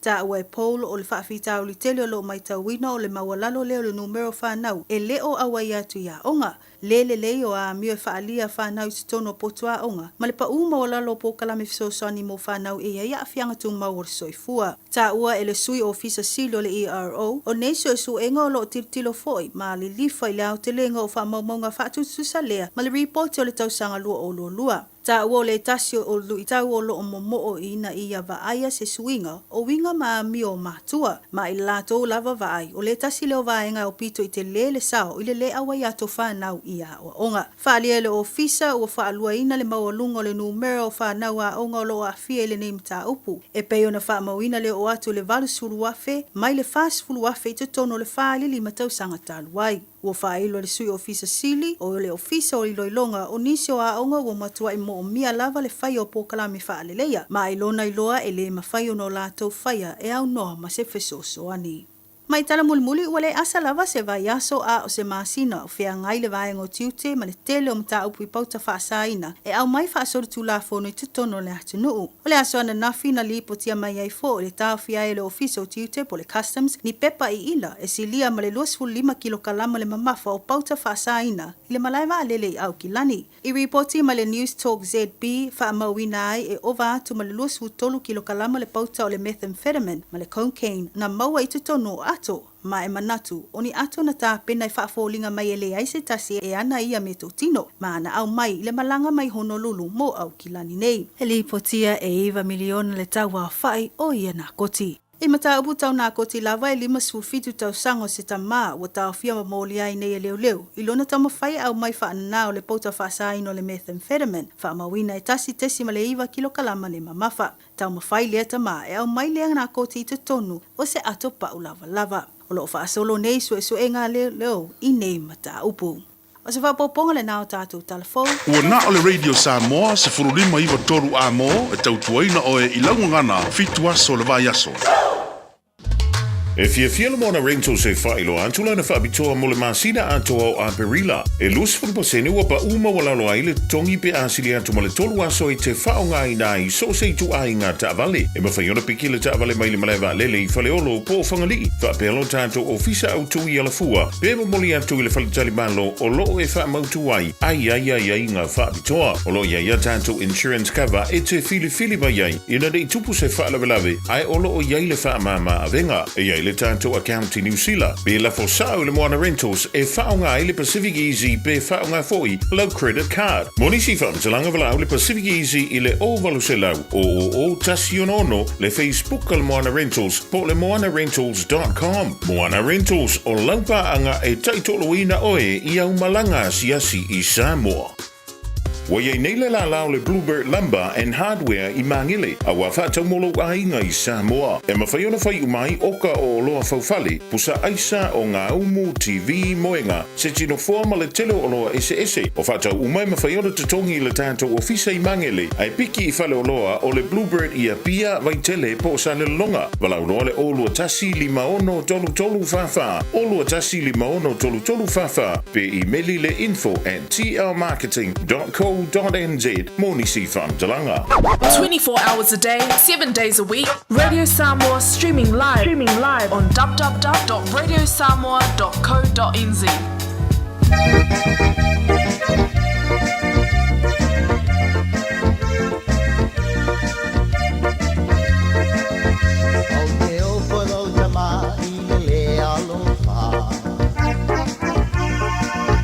Tu si mai I tu pe vai a so uma Fa alala mai a o taulanga Fai olea Na lago ko ile tu pe le vai a so lea I sao ngā tu pe ta I a pe ole palesa Pela e fua I tu pela au o ni usila o ore lava. Mana ya loa tamai wa pa ai loa. Ai pa to po ia matua. Na o mate papai ai la no po ala utama I Samoa. Nana o mave umatame alma. Le tivi viri ama malapusa asa. E o iula mai punave umale ana sautala. Mana yelo musu e pai ngaluenga. Ai pa atu Ilo agata Ola mona fai Ola ule laga Ai anolo ngalofa Yo matua Pita so o mai e au matua Ai le ma fau o I le matanga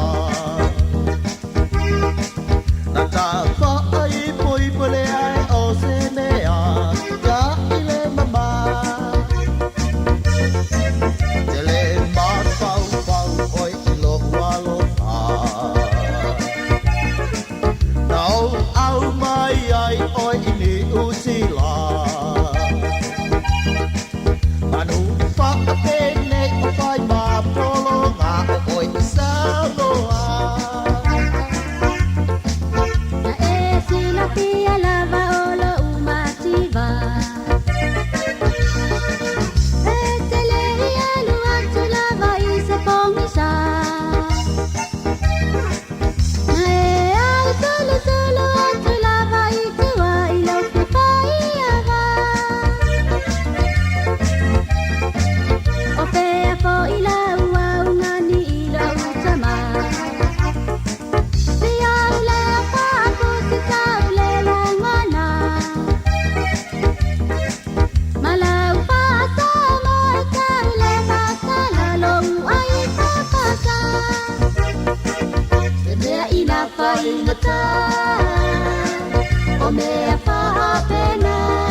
tangata Pasi whaama mo e ile ala I say dear I love you Say goodbye my saupu Pau ole mea o te papole ai ia awane I e musu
Maliele lo matua male toya ina sa ulava ya ole sa ole na utau lo no masina I say dear I love you say bye bye sa upu pa ole me o te papale ai le te iua e musu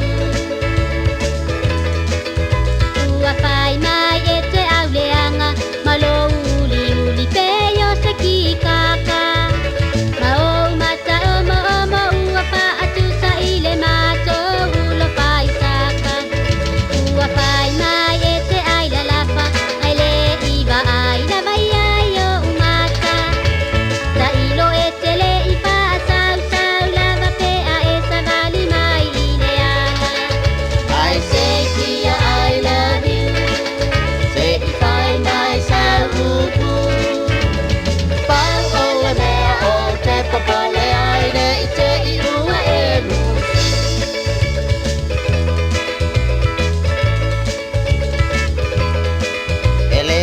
Apea o se kikaka e pai so na ma pau pau ma se nganga sunga o tele ai la lafa o mea turi o so na o le kuata e leilo e lau pa asilo o ua na o a e si o loto pai i ai atana na po e le to e polonga e salinga o se popo I say dear I love you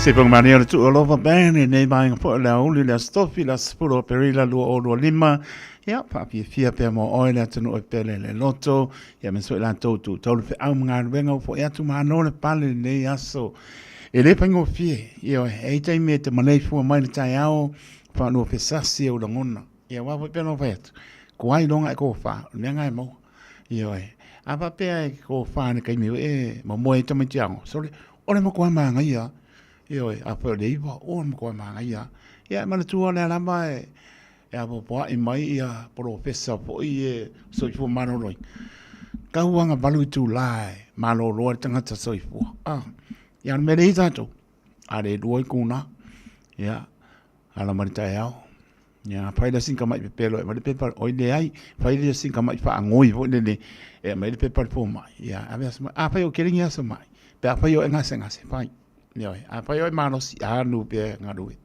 yo anu pe ngaru pe manos nga me le imotau ka ke ngaru ya pa yo molon be ya matul pa manon por karame ila to sa nganu nu e marita ya ya de wa nga ya tu mota malau pa mano pa tai nana we ar fi ki amano ka manga feru al ma fa le ma kwa fa pa mai anu e manolo ngā le, ko e manolo mangel kai aua, apa le lima le vaveau, ai ke a maka le fiko, se pa au kara e, kasi pe duai kula. Ia e manolo pa manosi, nau e mol fia, o lo pa vai, ke le mpangi koe mele tōna, ia e pa me po le tōna i, ia o ina i lumana, o le mera ngai mo, ia e manolo pa manosi, le o fia, ia o e na pa vai, le o e pa nono, o misi aku ngā pa se lau ka rai mol yes. Ia le lava le o ino le mafo fau maru tau bina pe tātou o le wha manosi o mano aso e se lo fia. E whai po ilau loko e whai maru fia. E wha pia o lai pai le loko o misile o e wha pia o misile o korusela. E sa sile nga ko ule loko e wha koe po ia pai pe loko i o man loko.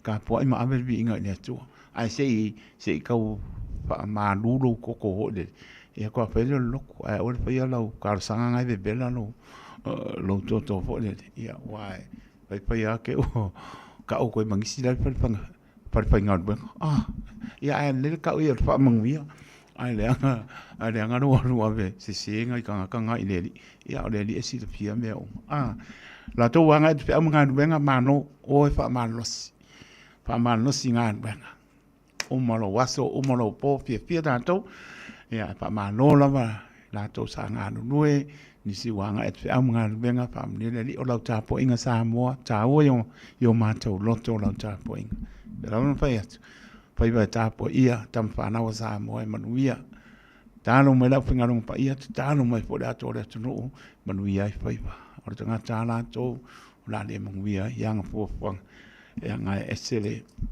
le me la me le nga pa ia ai se le me la fa ka ngi ngai don filnga ya ma lo la fa tan mo la no pa dan va tu ano sina anti mai me rabat ma no fa tai nai mo mai nati vo a me ai nga fa tai just so long ya ma no lo mai mo mai me ai ngai sini Australia ma no sis moria a Leon ya ma no la fa tai mai nga nuenga por nga ele uma ya ma no nga lui ai le pone ma ainga manola ma patai so palaisa Peterica ya manola ma patai ba ainga tu mana se ki musika ya mano ya musika per wakora pa elengi e mo ko mangongi per steak e fosse aqui masina se aqui masina ma ainga ila to o mala ma tu mai ole a foi ola tala pun pa ilesi aso e te tono na e mana tua mai ane tono.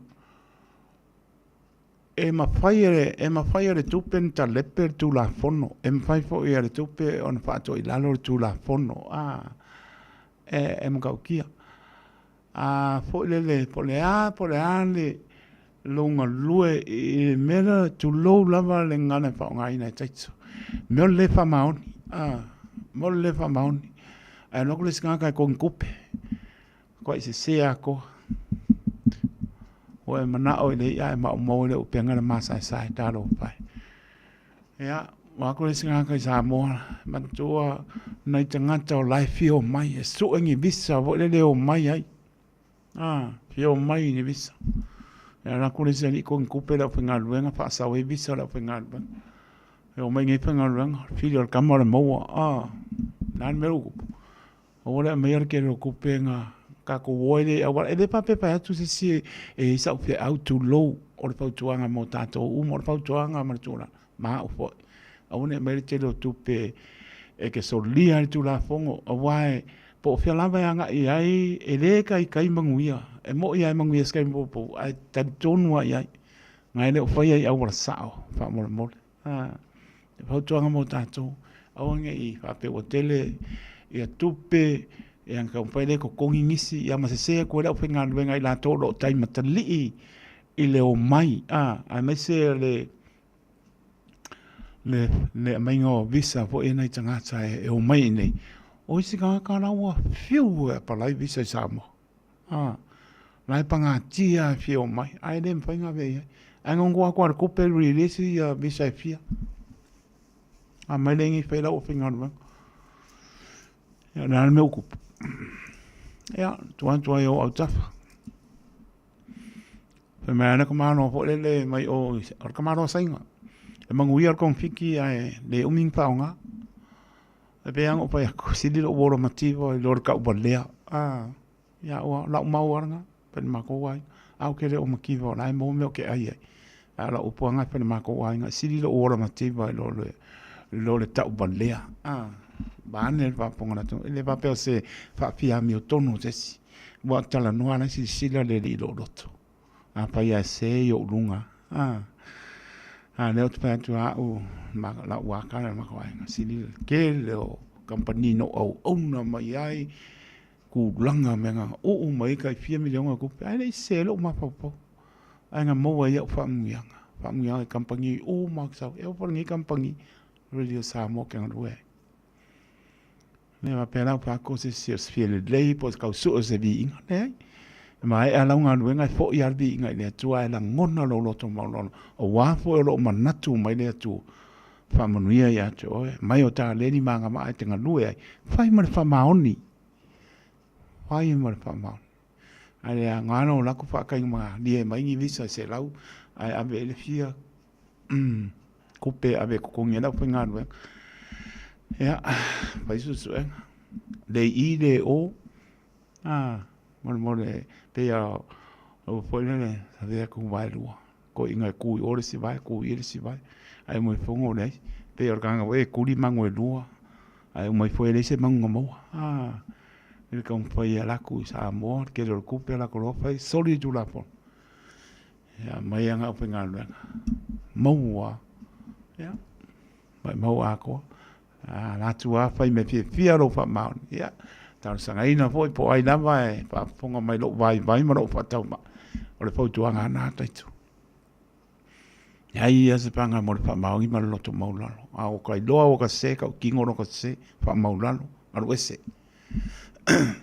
anu ese au angi e ko fa ka ku vai fi vai ku lim ka nga no ka se la si la sila mai le tu fer wa e ko au fa ngai fai mo kom fai ke ku makina kila mai mo ku langa ro ka fai ai nei se panga mo ro fa mauni pe ingo si ai o tangata lo fa maongi mo ku langa pe awal pol na lo fia ma pati ma vivi i de tu po fe lava o kiu ke o kofi de loko o kongo fio anga mana fanga o kongo de malo fe lava kofi ai ka o pau tuanga nā taitu. Tai o ne mā lo mo kua i whai ai ne. Whai mea sili. Au ngi pāpito manui atasi. Au wangi ngau i rei ai māsai sai leo pen. Kau mwhai e whai a. Ia lai. Fia kau sami lea kung. Hoi lea kung kau kā mewa pen. E ka piti sau ngoa. Ma pao ngāre paua. E no o tūtū lai mai. Ia pau tuanga taitu nā tau. Ka ko wo ina lo ma fa maongi o ta tali ale atua tato fia o le pomonia a o te mi o le atua o le mo fia tato ai fo tanga te fa no pa o te mi o le atua o kari le atua o le van tu ava no mai le atua po a peke fo ia ko e ka o ko me pi o ma me se e ka milo ya ai lofa te la tu si o tato tu no sa mo ma no sa mo tano e tau ria tu mai se mo fo e fia mai tato ile lofa ma nga leo le tu pe po ia tu no tato no pia ia im tato no fo ai o ana ma tu tofi ai tato o tu ora lo ana tato o lo fa maoni na kongo pa nga ruenga ko aku ia lo fa maoni o ngi se me ka ba le ai pe que venga ko kasi ko lua ko fai ana o pitola me fa maoni vi ia le ma no fa tel mo le tenu fa tele na ma lo to dia ino le tau tu ale Radio Samoa su lima i vatolu amo pa da lo vatu alo sina ati fa tele la ma lo le ma puta mai o ka lango ma puta mai lo fa tu ifo siaki ma sina mai la to e manisi o marone tenu o le mahu atu. E ala to e upu ale na. Ne ea se si ato tona o le atua. O le wha maoni umalo aso. Tā na ngona no fia. ai ta ia le malo kwa ame se la pasenge o fa pi ko mangu ya kas ka fa fa ngi si me ka un pa ngora pa o tu mai le ai e wane ya ta to wo ta i le pa tonga ta i tonu pio anga mara fanga o le malo tonu e ka ne sia wow kofi ta to fai mo le vi inga o le to awan e sanga ta pe mo e songa vi ia na ngona pa ta va e ta o ia ma ame vi inga le to ai pa malo pa ta le ua lua sul var minute o te ai le tu nai lua tau tu le radio Samoa su lima e va toru a mo o le pa lota le na umatua America sole e ma o fa le loto ele mea na li lifa uma iai ma le wha moe moe ele iai se manatu fo le tau ana America tono America ia ma le li esi le fia mea o le manatu mai manuia si mai tai me uri tu lo fo le ngana e wha o ngaina ele sui prestene ne ia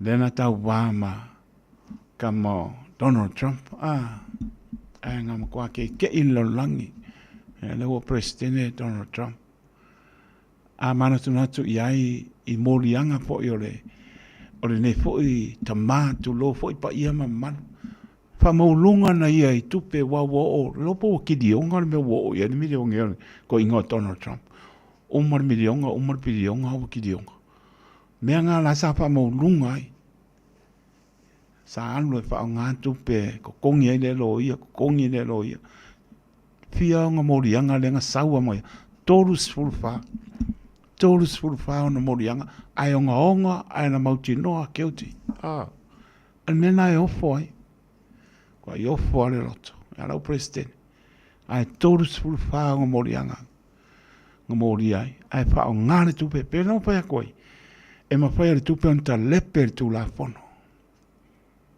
ona fa no ai le loto ai oni fa pe na tato kene au kupe kufukufa ku ye mati o ngi alo kom fa ye face si me e ke manguma lo mai ngi si me ono o tele au tupe ala si la mai le te mau ai ngana matum fa manuia ya joe au e fa nga se pa ko ya Donald Trump ya no fa nga pa o mo kwa pe ai nga ia o le ko fi ai singa ka minga kwa singa o mo kwa fia ka ngo lima ya Donald Trump mangi se ko ka na tama ongore tau so fuanga me u fa popo umbangi ko inga Donald Trump kau o lo me o mo o le do singa plan me la pai na usa o loko me le pau e le ngisi ku ya le umano mai ya la pupa ani longa pau le fa nga de lo fa mani me e manu mi ai tonu fo le tonu o la utu la i mai lo time tani president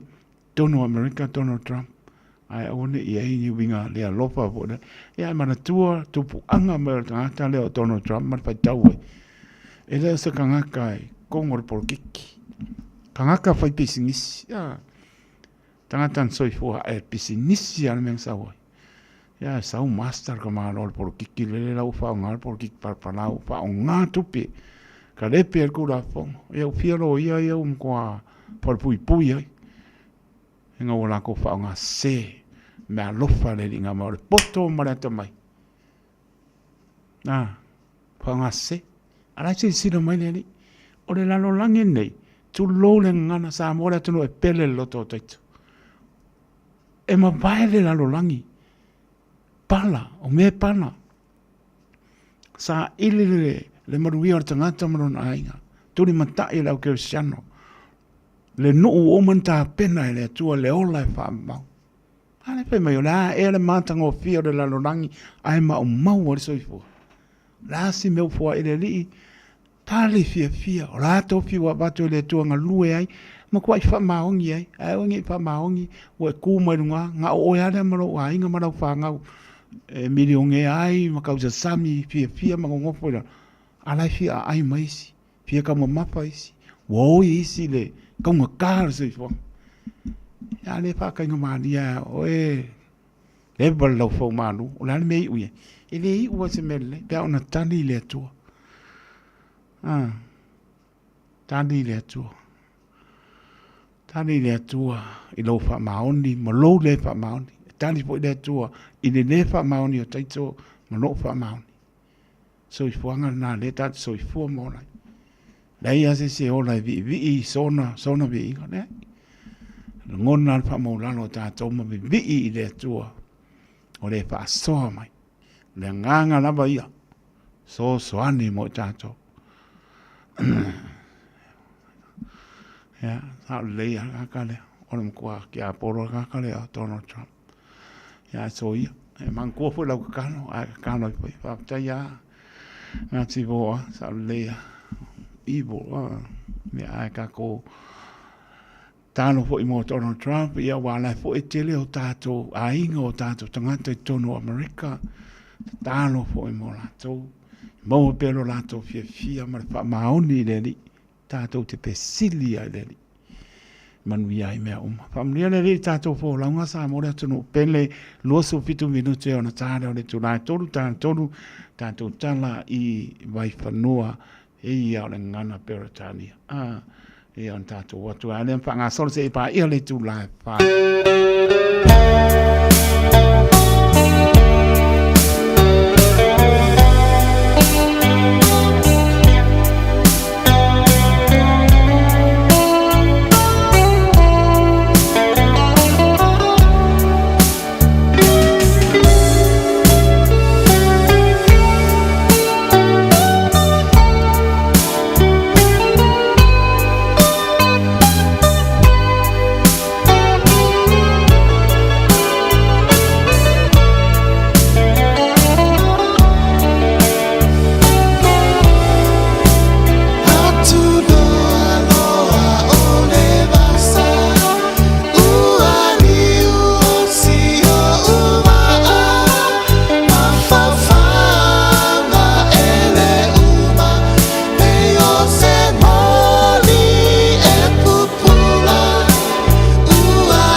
Malo le whaafongafonga Samoa.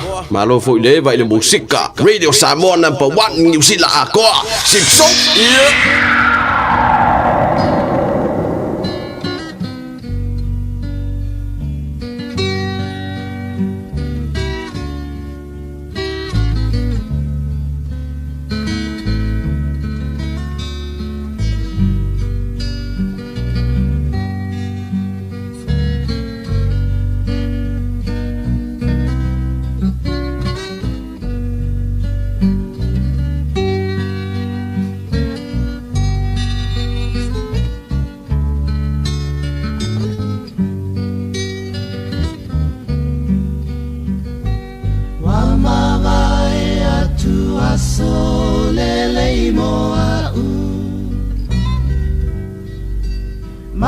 Mafutana ua e tuila ufatu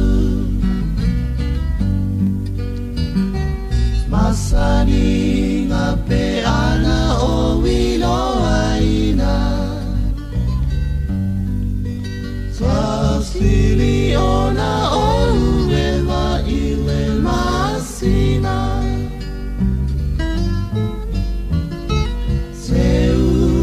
Upolona uala yona oto elangona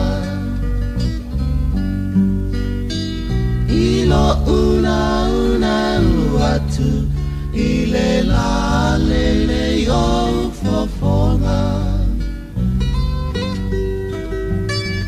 Na omea tinga na Italia ita Sefungala au itawa mamai ilela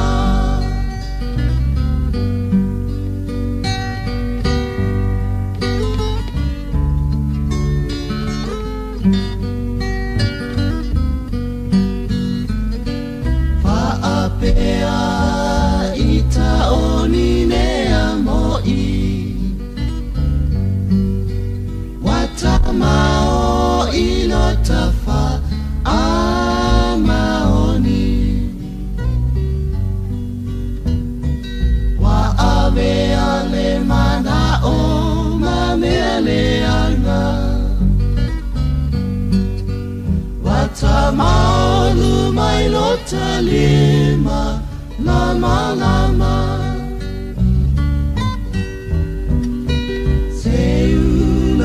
Upolona uala yona oto elangona Ilo una uatu ile la lele yo fofona Na omea tinga na Italia ita Sefungala au itawa mamai ilela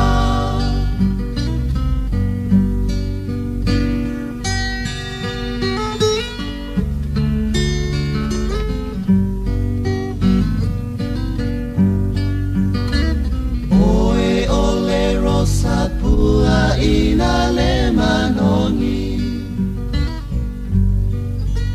Letio afo ilesa fa amalosi Fo ita fa ano ale anganga Aeta otomana tua uyo tofana Seulo upolona uala yona oto elangona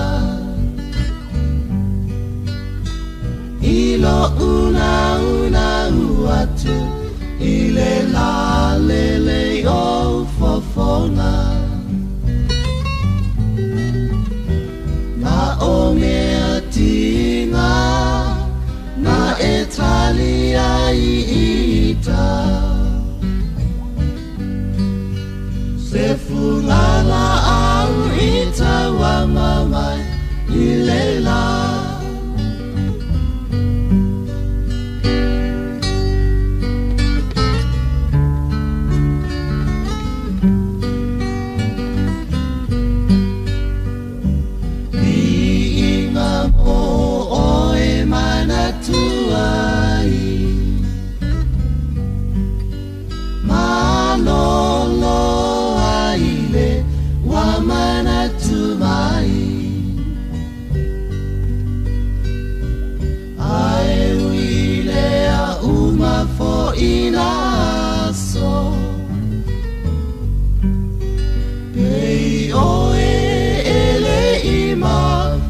te se tatalo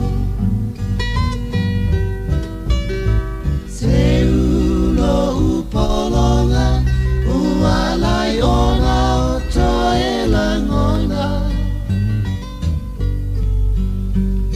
ilo una uatu ile la lele yo fofonga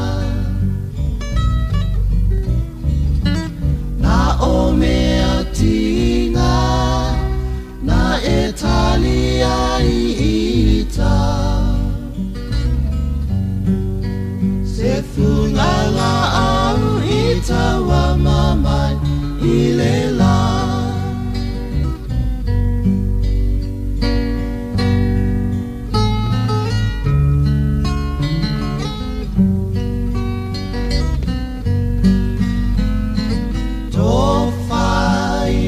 tau mathai mea uma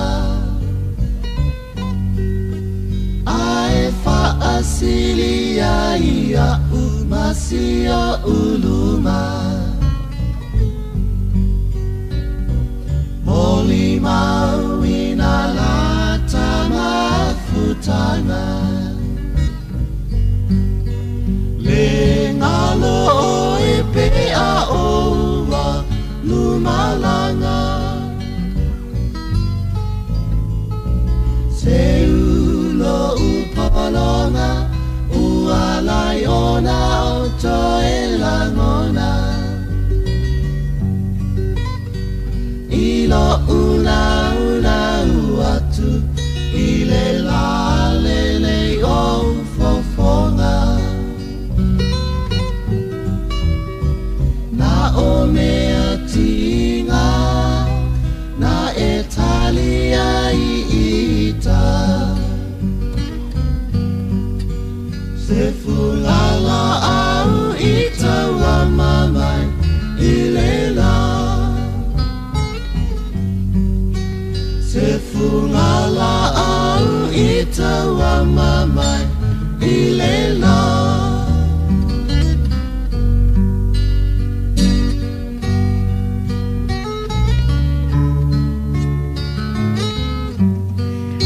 se pong mani o le tia maa seu lo polonga tua fo ele le uso sunga i hawa o ia iopu whaibanu binieru ia mai lato uma sa taun pai mai fo i ia le nea pai pese matanga o fia lava pese tuai ia mese o lo mu pea lato fo i ngā nuenga ia sa pena na ngā nui ai fatu pese ia o mare taimi nei ia le li ia mano lava whaapatai sutori minute ona tāna o le tūnā tōru tāna tōru o tātou tāna i vai whanua i le ngana peritania, patara patu i asua, panaisa, Peterika, mara ainga mānora whaapatai, le ngata lea o ifo, siaki, a māsina, o ai foi, o oka lango lo o eva mai Masterton i Wellington.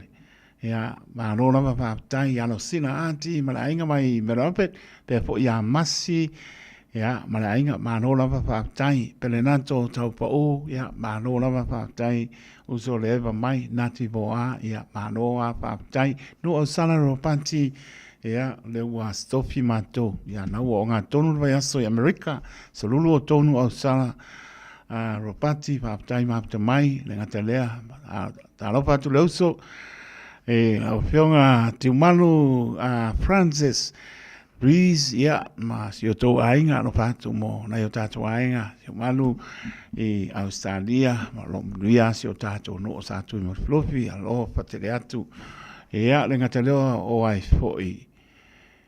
O nisa maro le tunu u apa ua misi, ia, hawal pole, ia, kau ia baksau, di makana.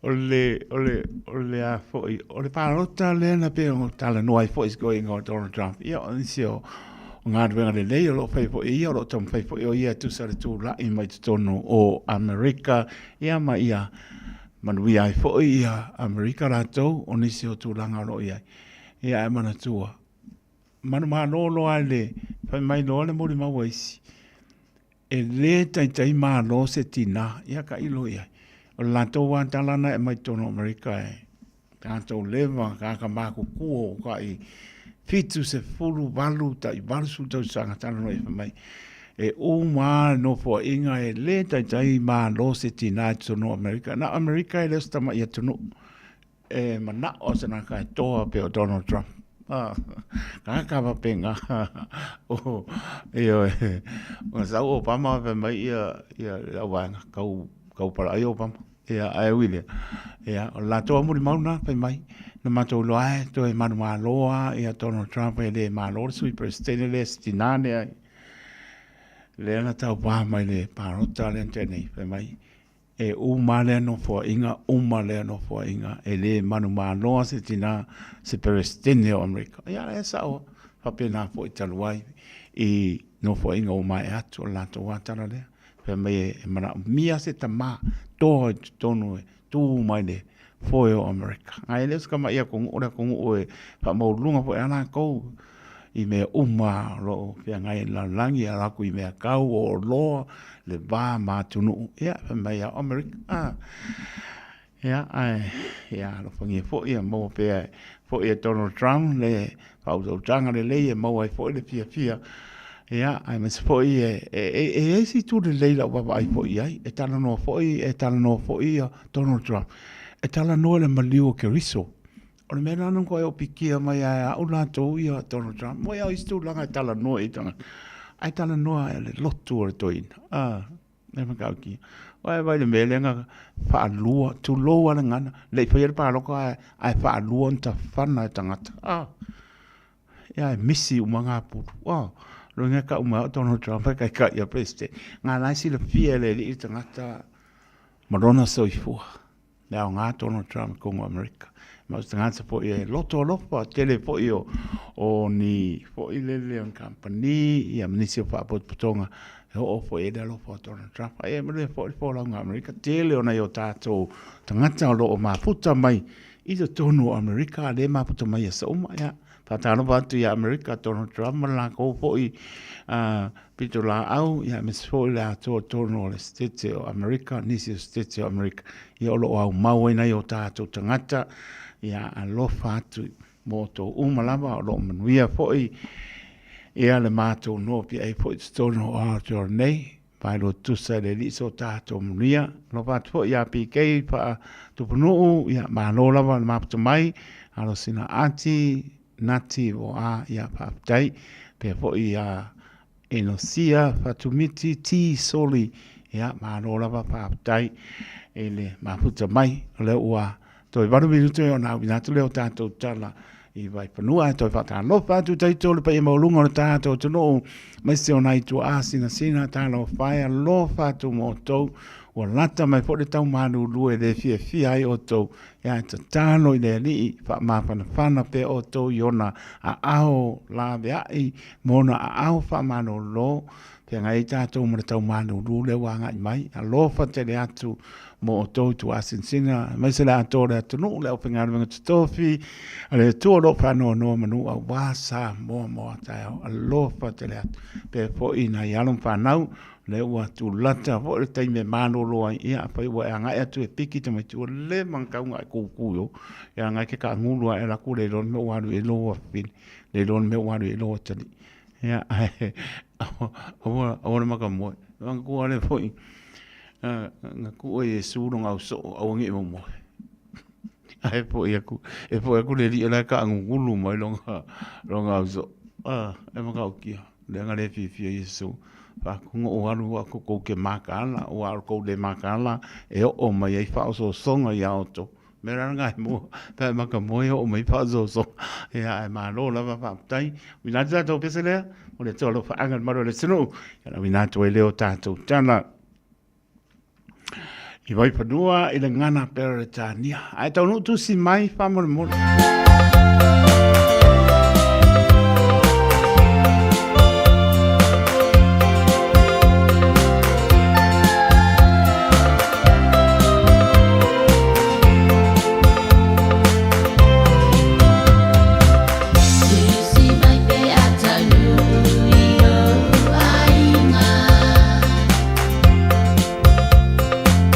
Setoni mau tu pe pa ta unu ina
this update.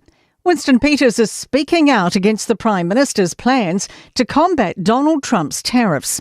In an extraordinary move, the foreign ministers criticised Chris Luxon's plans to move on forming a free trading bloc of Asia-Pacific and EU countries to collectively push back. Luxon has spoken to world leaders. Peters is not backing the PM. This is all very premature. Well, look, and we're trying to sort out this other thing with America and China's trade war, and we're rushing off the solutions. Let's find out what happened there first. The Treaty Principles Bill will soon die in the House, set to be voted down by National and New Zealand First, along with opposition parties.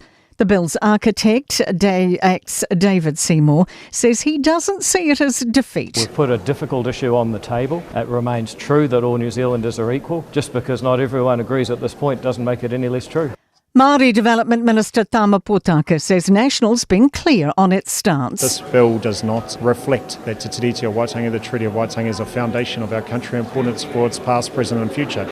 But Labour leader Chris Hipkins says National doesn't get to claim this. It's good that they're voting it down, but they shouldn't have allowed this divisive debate to take place at all. A year and a half since Lower Hutt's baby Rue's violent death, and there have been no arrests. It's 18 months today since Ruthless Empire died at the age of nearly 2. Police say it's still being actively investigated, and 3 people of interest know what happened at the Taita home, Rue's mother and housemates. Police say critical evidence is still being analysed. Auckland FC's boss wants serious punishment for a 46-year-old man accused of king-hitting a Western Sydney Wanderers fan at Mount Smart. The victim needed surgery after his jaw was broken in 3 places and also lost teeth. Nick Becker says the minimum ban's 10 years, but he doesn't want the alleged culprit at an A-League game again. That's news. In sport, Joey Manu's contemplating asking for a release from his contract with French rugby club Racing 92, a move that could reverberate around the union and league landscape. The Sydney Morning Herald reports Manu, currently playing with Japan's Toyota Verblitz, is keen to be released from his Racing deal due to start in July on compassionate grounds. The report says the 28-year-old's weighing up a return to either Sydney or New Zealand for family reasons, opening the door for a return to the Roosters, a switch to the Warriors or Super Rugby clubs. And no concerns for Kiwi driver Andre Heimgartner over Ruapuna Park's capability to become a new stop on the Supercars calendar next year. Radio Samoa. Taslima Ivatolu Amo.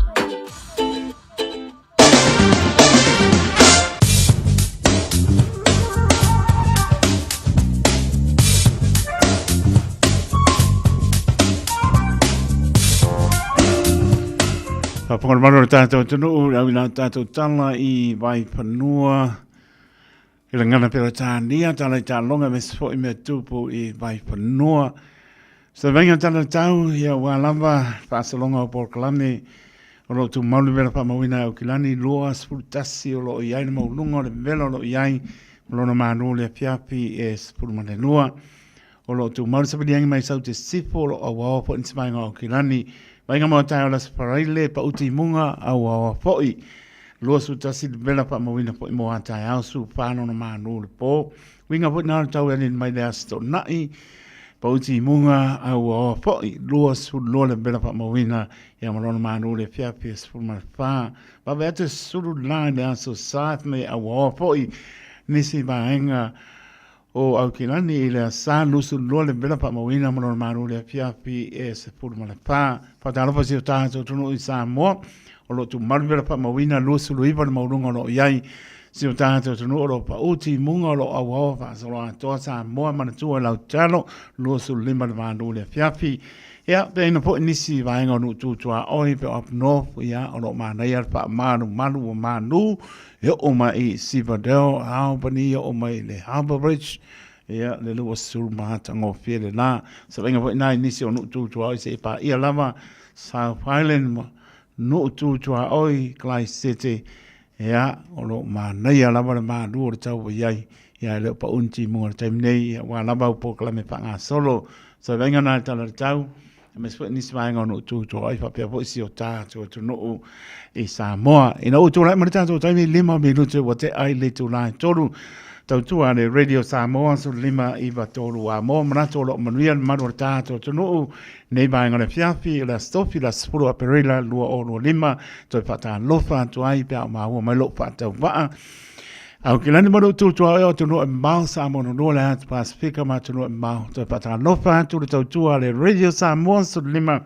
iwa tolu a mo tautua mo e fitu aso le yaso lo su pai tu la ma no for lau fa mnia ne fa tai PK fa tupunu mana ainga pena wa ano sina anti mai merapet ino sia fa tu miti ti so li soli nati vo a io linga o ka o e mano io le mo fa so a ko a nati vo a ya lo fa tu e a fa tai fo ia pungane ba west mana ainga ba no lava ta pati mai ne ba ngana fiafi fa tai ya ngalu oto fatoina ia papte tele lava ngalu oto fatoina mana ainga ia lo fatu ia pungane ba west ele ngata idea ia onisel malo le tunu foi Willis ia mano lava paptai ele eva mai foi Willis mana ainga ia sila nai manu ia mai paptai lo fatene atu tautua de Radio Samoa so lima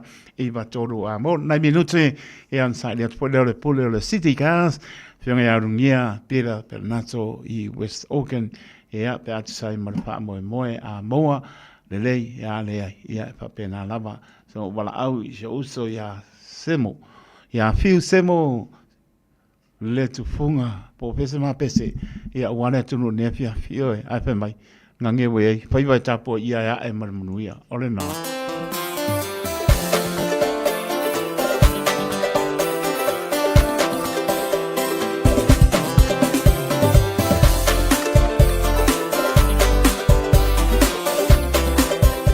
tai foi I o toilet funga mai America ia lo fatu mo na ainga tai ba mai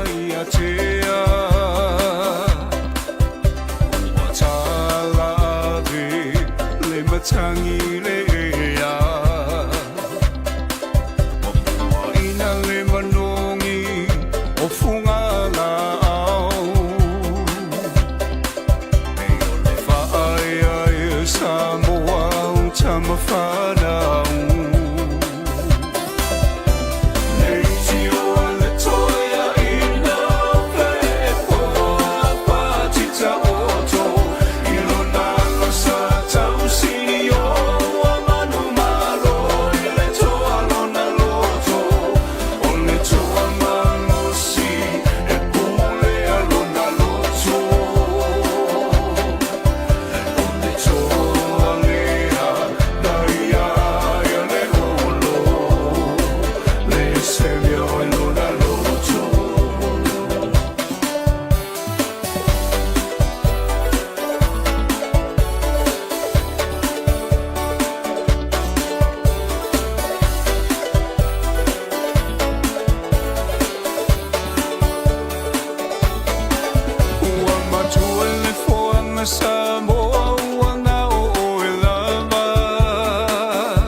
Samoa lau tapua inga me ona talo lua tuna mawhata ilo la lo whaiva o se whaiva tapua inga le mea moni e manuia tawina ia e mana toa lua tunu pele male tapua inga ia polo tino e mana malama o mata o mamana ia tafe toto ala manuia o la asama tawina ia e mana toa loa tafa mai ia whamua mua Samoa e ole tama sani o tamana o matua tuile atua awane I o tafa moe moe I le malosi mana tua au na le atua lo o pulo mai tatalo mo so taui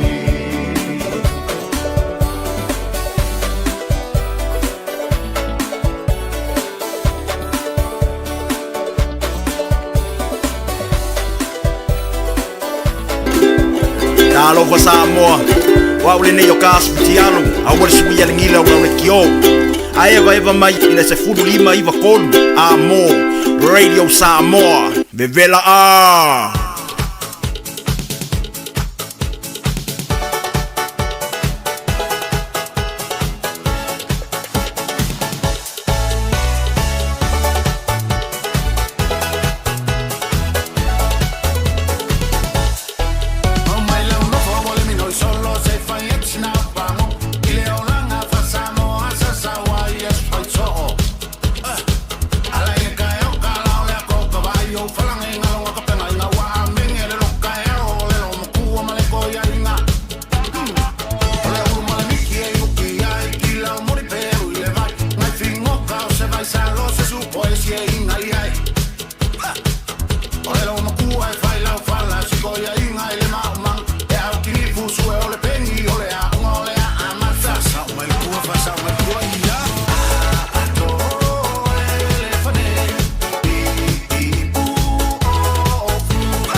Alofa Samoa wa ule nei o kaspitialu a wale suia lingila o le kio a eva mai ina se fudu lima iva kolu amo Radio Samoa Vevela a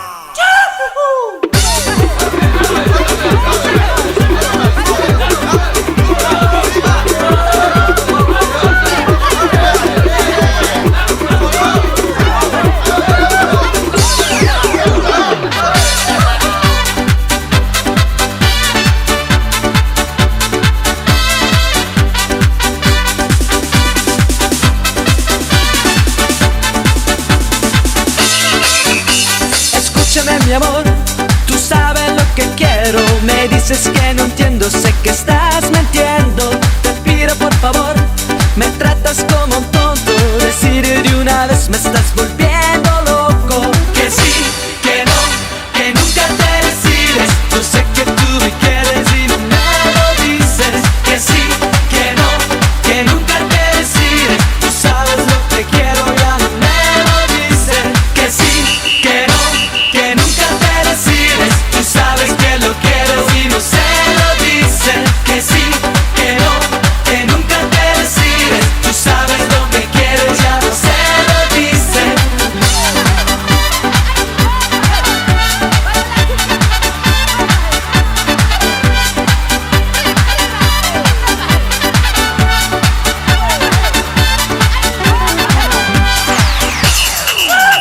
Escúchame mi amor, te pido una alegría. Te ruego todo el día, te ruego todo el día. Te pido por favor, me tienes como un tonto. Ricardo Nieto loco, Ricardo Nieto loco. Que sí, que no, que nunca te decides. Yo sé que tú me quieres y no me lo dices. Que sí, que no, que nunca te decides. Tú sabes lo que quiero, ya no me lo dices. Que sí, que no, que nunca te decides. Tú sabes que lo quieres y no se lo dices. Que sí, que no, que nunca te decides. Tú sabes lo que quieres, ya no se lo dices.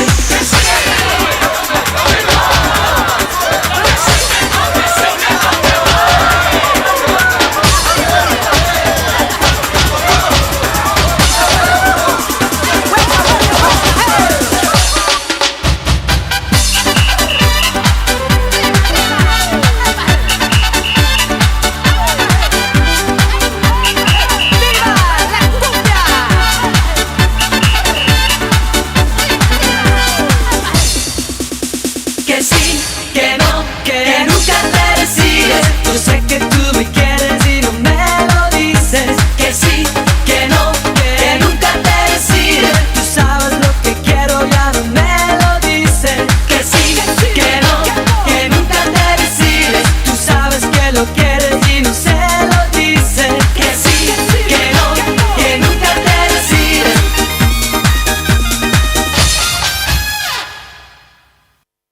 Ua na o le Radio Samoa se furulima iwa toru a mo e tautuaina o e ilangu ngana fitu aso le vai aso.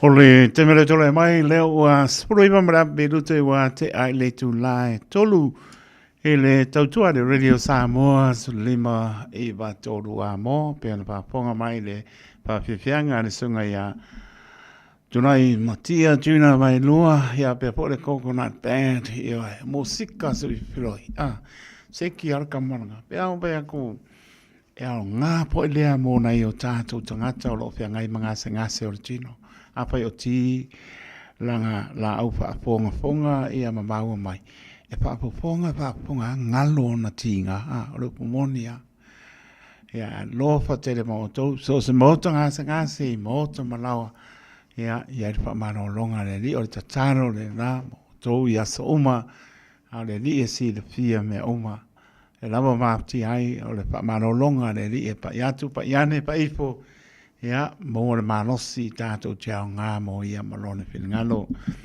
o le maua so ta inga ma le sunga iaurungia pera pernato ia o lo tuatuangia ia nisi o pofuanga pa le ainga ia leilo wala au le numera na ono tasi o valuvalu fitu lua fitu lua o le numera o lua tasi o valuvalu fitu lua fitu lua le tautua le City Cars e te moa e le tasi lua Lincoln Road i Henderson. O Henderson, West Auckland, e le o he me tone vo le leanunga daro.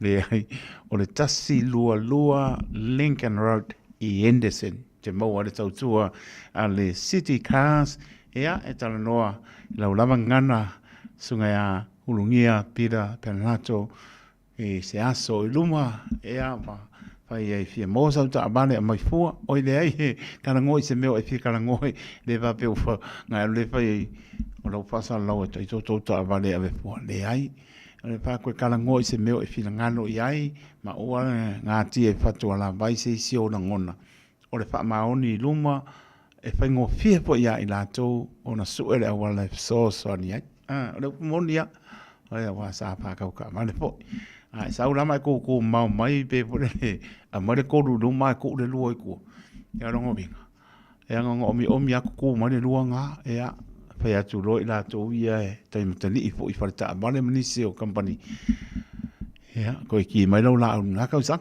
wa po e le o ka ua uma po la mas tu langa ia ta uma au lonzo ia ya ona mawale la toast langa le ioe mare le ai te aru fia fo te aru fia fo i le to ai ya na to e pesiri le ya oe pe ya sa on me ngo fai angi ya la fai mai sa o ya tangata le e tono falta vale manisi o fale lo ioe ko sa le skai mi ngai fai si mo lunga ko ku da kiki lano io ngai fesi mo lungo lau launch a le lo fa moni le na so o le lo fa moni na e kai fo ingo ko fo i o ko pa kama ko fai sa o ai ko manga ia pe ngai le ta fane pa me le vai o swa o mo le vai ia fai tu ai se i ka mangifi ma le launch fa mo le mole ia ngai ko e fio mai na ia le po le a o io e ko e mo e po ngale si ko a fia pe pa pe e ke fa fonga tu o fautua marka ka ngai parka va e or gaming e ia ngai mantua le o fautua ngale o watu ana ngale ke leo le avenga e fafa mai ia ke ia le wa kaukara kokas ia wa me ngai mo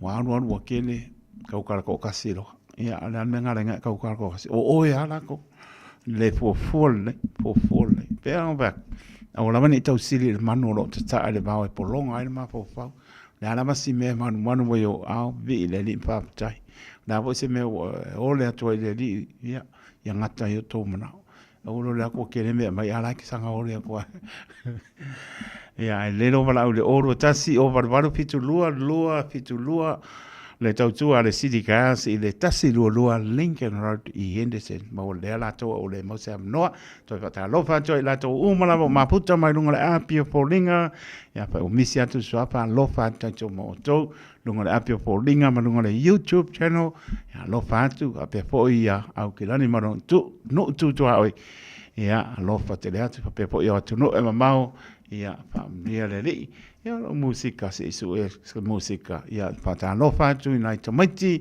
na wo uma to wa ba song e uma ya on ia on e ka o le inisi o on ia e me se fo o nisi o alum fa na le wa alu fa unga ne fo to sang ne ba ngor to sang pa ma no fa tai ma no sa i tama ma tai ne na fa o e ia o malingi lo i mata so uru ia lo fonga ro to ma no tina e le o leita fatu mulia le fia ina ua baba ia tu masisiratu la ua samaliange maro polo pati lo pa tai le tua ua fai mesili o ma ua male la fine male atali ya le wai utam fai ngalo lo le la basa ia wa ngalo lo sautia le po ngalo lo laina le ole tangi o le fia ma vivi i le tua pa maro pa tai alum pa nau o lo pai pa unga terminei le ngata au kilani manisi o universite o lo pai ia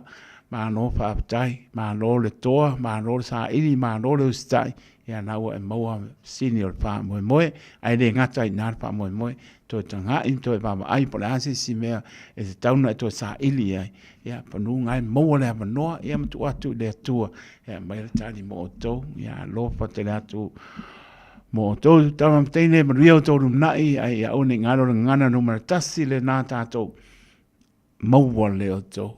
Maua marapa tānia, ia na maua leo lo fia. Ia pa nia le ri, ta tono na ua atu nai o tō mātua e piki mai o tō. Ia umar pese lea, so kango sa ili se pese mo tō. A lea resiva mai. Se pau ka maa mea, pringa a whiu tala maa.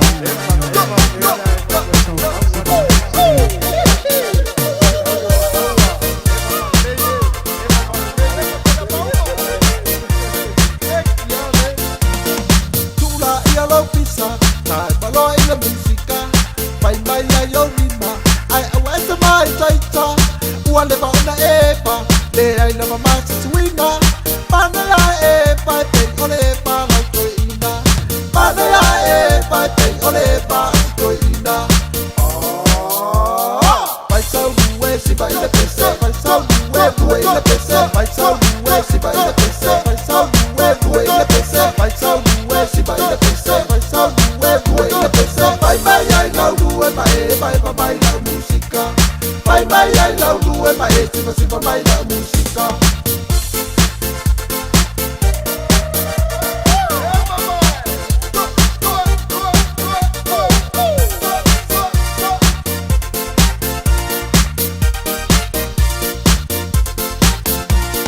Wabe anaba ole apa, malo pangale tulanga, ena fima ya itua, le ama waila ngasala, wapase ile ona.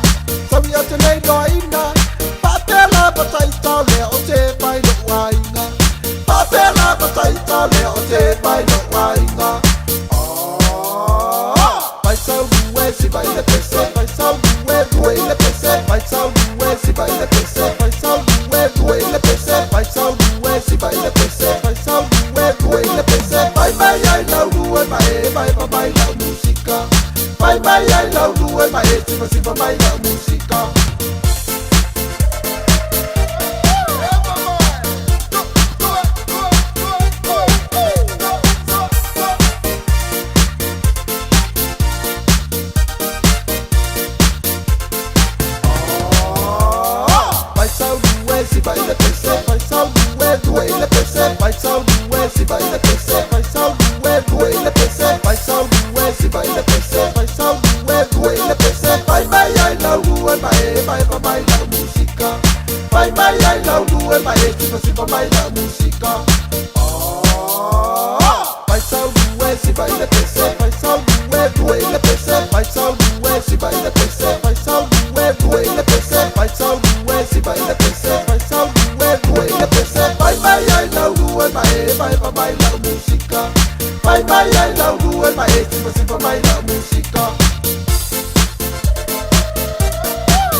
Just think a minute.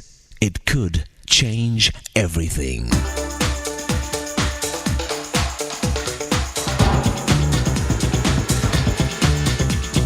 Think a minute. A university student named Julie Beasley was shot 2 times with a high-powered rifle.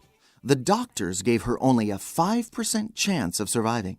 They told her family that if by some miracle Julie lived, she'd never walk again. Just a couple of years later, Julie Beasley graduated with honors from university. And to the amazement of everybody, on the day of her graduation, Julie stood up and walked across the stage to receive her degree. It's true that work and perseverance always pays off. Our problem is we want a quick and easy answer. But life just doesn't work that way. A wise man said, "Patience and perseverance may be bitter, but its final fruit is sweet." Larry Bird is considered one of the greatest basketball players in history. He says if you keep doing your best every day, good things are going to happen to you. We often think of great artists and musicians as being brilliant geniuses who just naturally and easily perform without effort or practice. But the truth is, most of them simply kept working hard every day until they finally produced their masterpieces. Michelangelo's painting Last Judgment is one of the 12 greatest paintings in all of history. It took him 8 years to paint. and more than 2,000 drawings to finally get it right. Leonardo da Vinci took 10 years to do his famous painting, The Last Supper. In fact, many days he worked non-stop and even forgot to eat. When the great piano player Paderewski was a very old man, he still practiced piano 6 hours a day or more. Someone said to him, "You must have so much patience." Paderewski answered, "I don't have any more patience than other people. It's just that I use mine." For almost 50 years, Paul Harvey was the most listened to radio speaker in America. He said that every program he wrote was edited and rewritten word for word 50 times. Someone said winners are simply people who are willing to work more than losers. Why not ask Jesus Christ to start changing your way of living and working? He'll help you to be more patient and disciplined, so every day you'll persevere and work to make His plan for your success work for you. Just think a minute. If you'd like a free CD of our top 40 programs, write to us on the internet at www.thinkaminute.com and catch us tomorrow at the same time when we stop and think a minute.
bang Maria Maria Pologa Marvaenga Avelo Wola Iaonga Pamaya Toiletato Proclame Mansango Fie Think a minute Awinatu Langana Peritania Les Lui Taubina Tato Nisiolo Ponga Ne Proclame Spaponga Po Ilia Soatayao Peantato Dia Ilia Lofa Maranga Lelo Tato Tua Tani tu lai mai lua su tolu minuto e ona tano le tu lai pa tan pa tau tu le fionga pa tu ya Miriama la la to po mari tatu tala ya mai le tu lo langa mai se o me tu pu no tu tua oi ya su ya man fo e le fionga le ya tau o saber Harrington to te ma puta se pa e po se taimi le fiafi o le pese le ngo kongo sorry so como sia fanga o to tamaiti Pamria le tu e o tolum nai.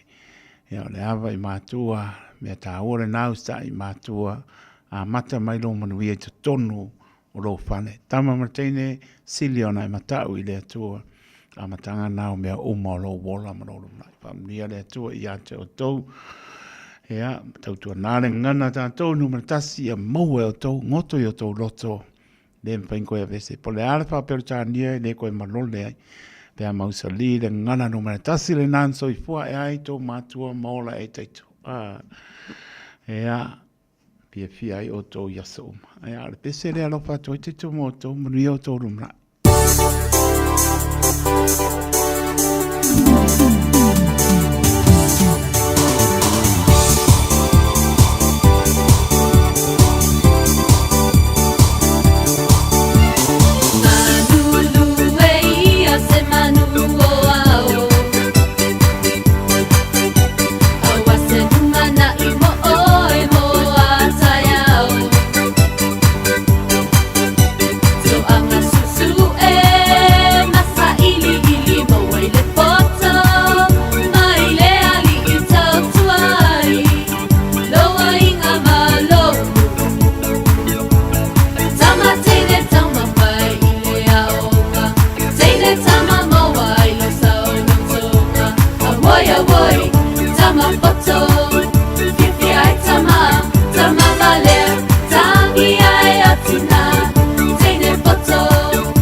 le mai le ua toe spulwaru minute o na tāra le tulai wha. Ia, tāra pāu ina tātou tala pe o na tautua mai le whionga paitua ia Miriama la toa po mare. Ia, sui aile o tātou no foa, tatono lo mnuien mano o tātou. Malai te le mele ai sau no mai ei ano sina ati mai marapit sao le leia. Whalua inga whakoro inga. Ole musika se vai la au sili le na. Matango fie lo so i fua. Ya, pi amalava no sina ati matango fie sau noang. Ole musika se vai la au sili na ile so i fua o tangata ola. So swani ya oe, e wha fia ina oe. Wa e maua fia. O na ngano leo nisi mea po ilele o lo e hita ai, o lo whanua fia sasi ai lo fina ngano, ia matu langa po ilele o polonga ai, po se mea o lo whapena o na le tonu ai ia lo fina ngano. Ai aso so o kwa musiko. Ngano kua hale monga ngazai ka wabenga. Ai me sora saa ka uno mamapa. Ia ne kusala mara sa taulo le tau amo Yesu. Ia mara tua o le tupu o tupu. E tala noa tātou ma tātou mana tu nati ai. Whawhia naro le tupu. Ia, wha sa taulo ina i longa o le sa taulo. A o i o le tupu o tupu. O le ali i o li. Tupu o le whamabau. Ia o le ansaidi. Wa le mena na madi weke riso ansaidi tātou na leido. Ia pa matala i foi o po fenga ko le do pe tan no no pe po la pe mai te to ka ko le do ia ngai ki ko lo mo ko mo lo sen ka ki o fiong pa ia no ta to to ia le fa lo to lo pe ngano le to e o la vanta to pi o pa ma le ustai to sa unia le to lo na lo pele to tas le o to no tu po le tangata ia na pale li na ia whaia e lona lava pa tu sai le tu mau ar tangata pape ona sola ese wale usta ia tato moa pēr pi le moa le li ia ma tato fia pe vi impa fo i o lona vi inga i aso tari tonu ua a pangata mai stau tua taito tari tonu lava te whaamaniaina lau tāpo inga stau tua pa tau waa taito ia manu ruatu tau pai lava se mea sili na ia wha malia ina lau tāpo inga Samoa wha pēnā lava ia ono wha tau wha ngānu rue ai le Radio Samoa ia wha moe ina tua wha lava so mātou la ngona ina ia wha malia ina lau tāpo ina Samoa wha petai tele lo tō wangare lei mono tō wa lofa mai Tari aina e ora tautua re Radio Samoa sulima i watoru a mo i maota manawa tono ro sa panpengar benga o atu nomba. Ia lofa tena aptaitu. Ai leia spai vai a samasona mau. Tam pai lava ina i a atoa e papena e pisi ala sami. Upo e paranga tai pane poto tau tai sela na atu iama. Ia e pa moe pea i lea lofa o lea tua. Ma ngalo i tātou mtātou lofo ai. Tausi no nofo whaarwhani. Tātou awerwi inga i lea tua. Manuia la singo toa nei aso. La tau lungo reala. Pui le i lo tō soifua. Awar whaunga ina telefoni e lesu whatonunga. Tua lalo. Mōre saunga le mua tātou. Awar whaunga ina telefoni. Saunga le mui mōta malawa. Tali lau telefoni. Tā aware ro le mu. E le i pāsia mōli. E mto a pōa malai. E le tau malanga male. Tātau tango fia le awa o ona e whapena. Tango fia fuara au ona whapena. E oa e mutuale i loa le lalo langi marapane talai. E le loa o mōli a le kuri a kualo sa. Pera mena le fautua ina i tātou uma. Tā ua le alo le mu. Sisira tamtau sisira langa male. Ia saunga le mu. A sisira tua ngailang me mata mai tauna e. A sisira tua lanu mai wa tauna e tu. Ia tā ua po tanga i lei wha ailo i lungo le awana. I lei se si lungo tu la pono. Nau na wha manatu a mo tātou. Ia nai nāna pai ta lia. Nai soifua e ai maola e taitu. A lofa te le atu. Malu o tātou tunu. Sau ni e leli se lau le tātou e wheilo iai. Sai me o luma e manuia fo fanga le fia fi fa tasi o le tua. Manu mai po le pong sa, manu longa le pong sa. Ya lo fa le i lon fi le mui mota malawa. E na ia maua le asa fo o lona vi inga fo i le tua. Fa manuia le tua. O le fia ngai a le a tau sabea Al Harrington. Ya lo pe na sa ni mai po to te maputa. Tani tu la fa. Ta mai anai musikai. Ya, na ta pena tu le pa tu ya Miriam la tu po mai ta tu tala. Vai penua pe ona pa pongai, mo tai nei a lofa te le atu. So I fua mai ia manuia.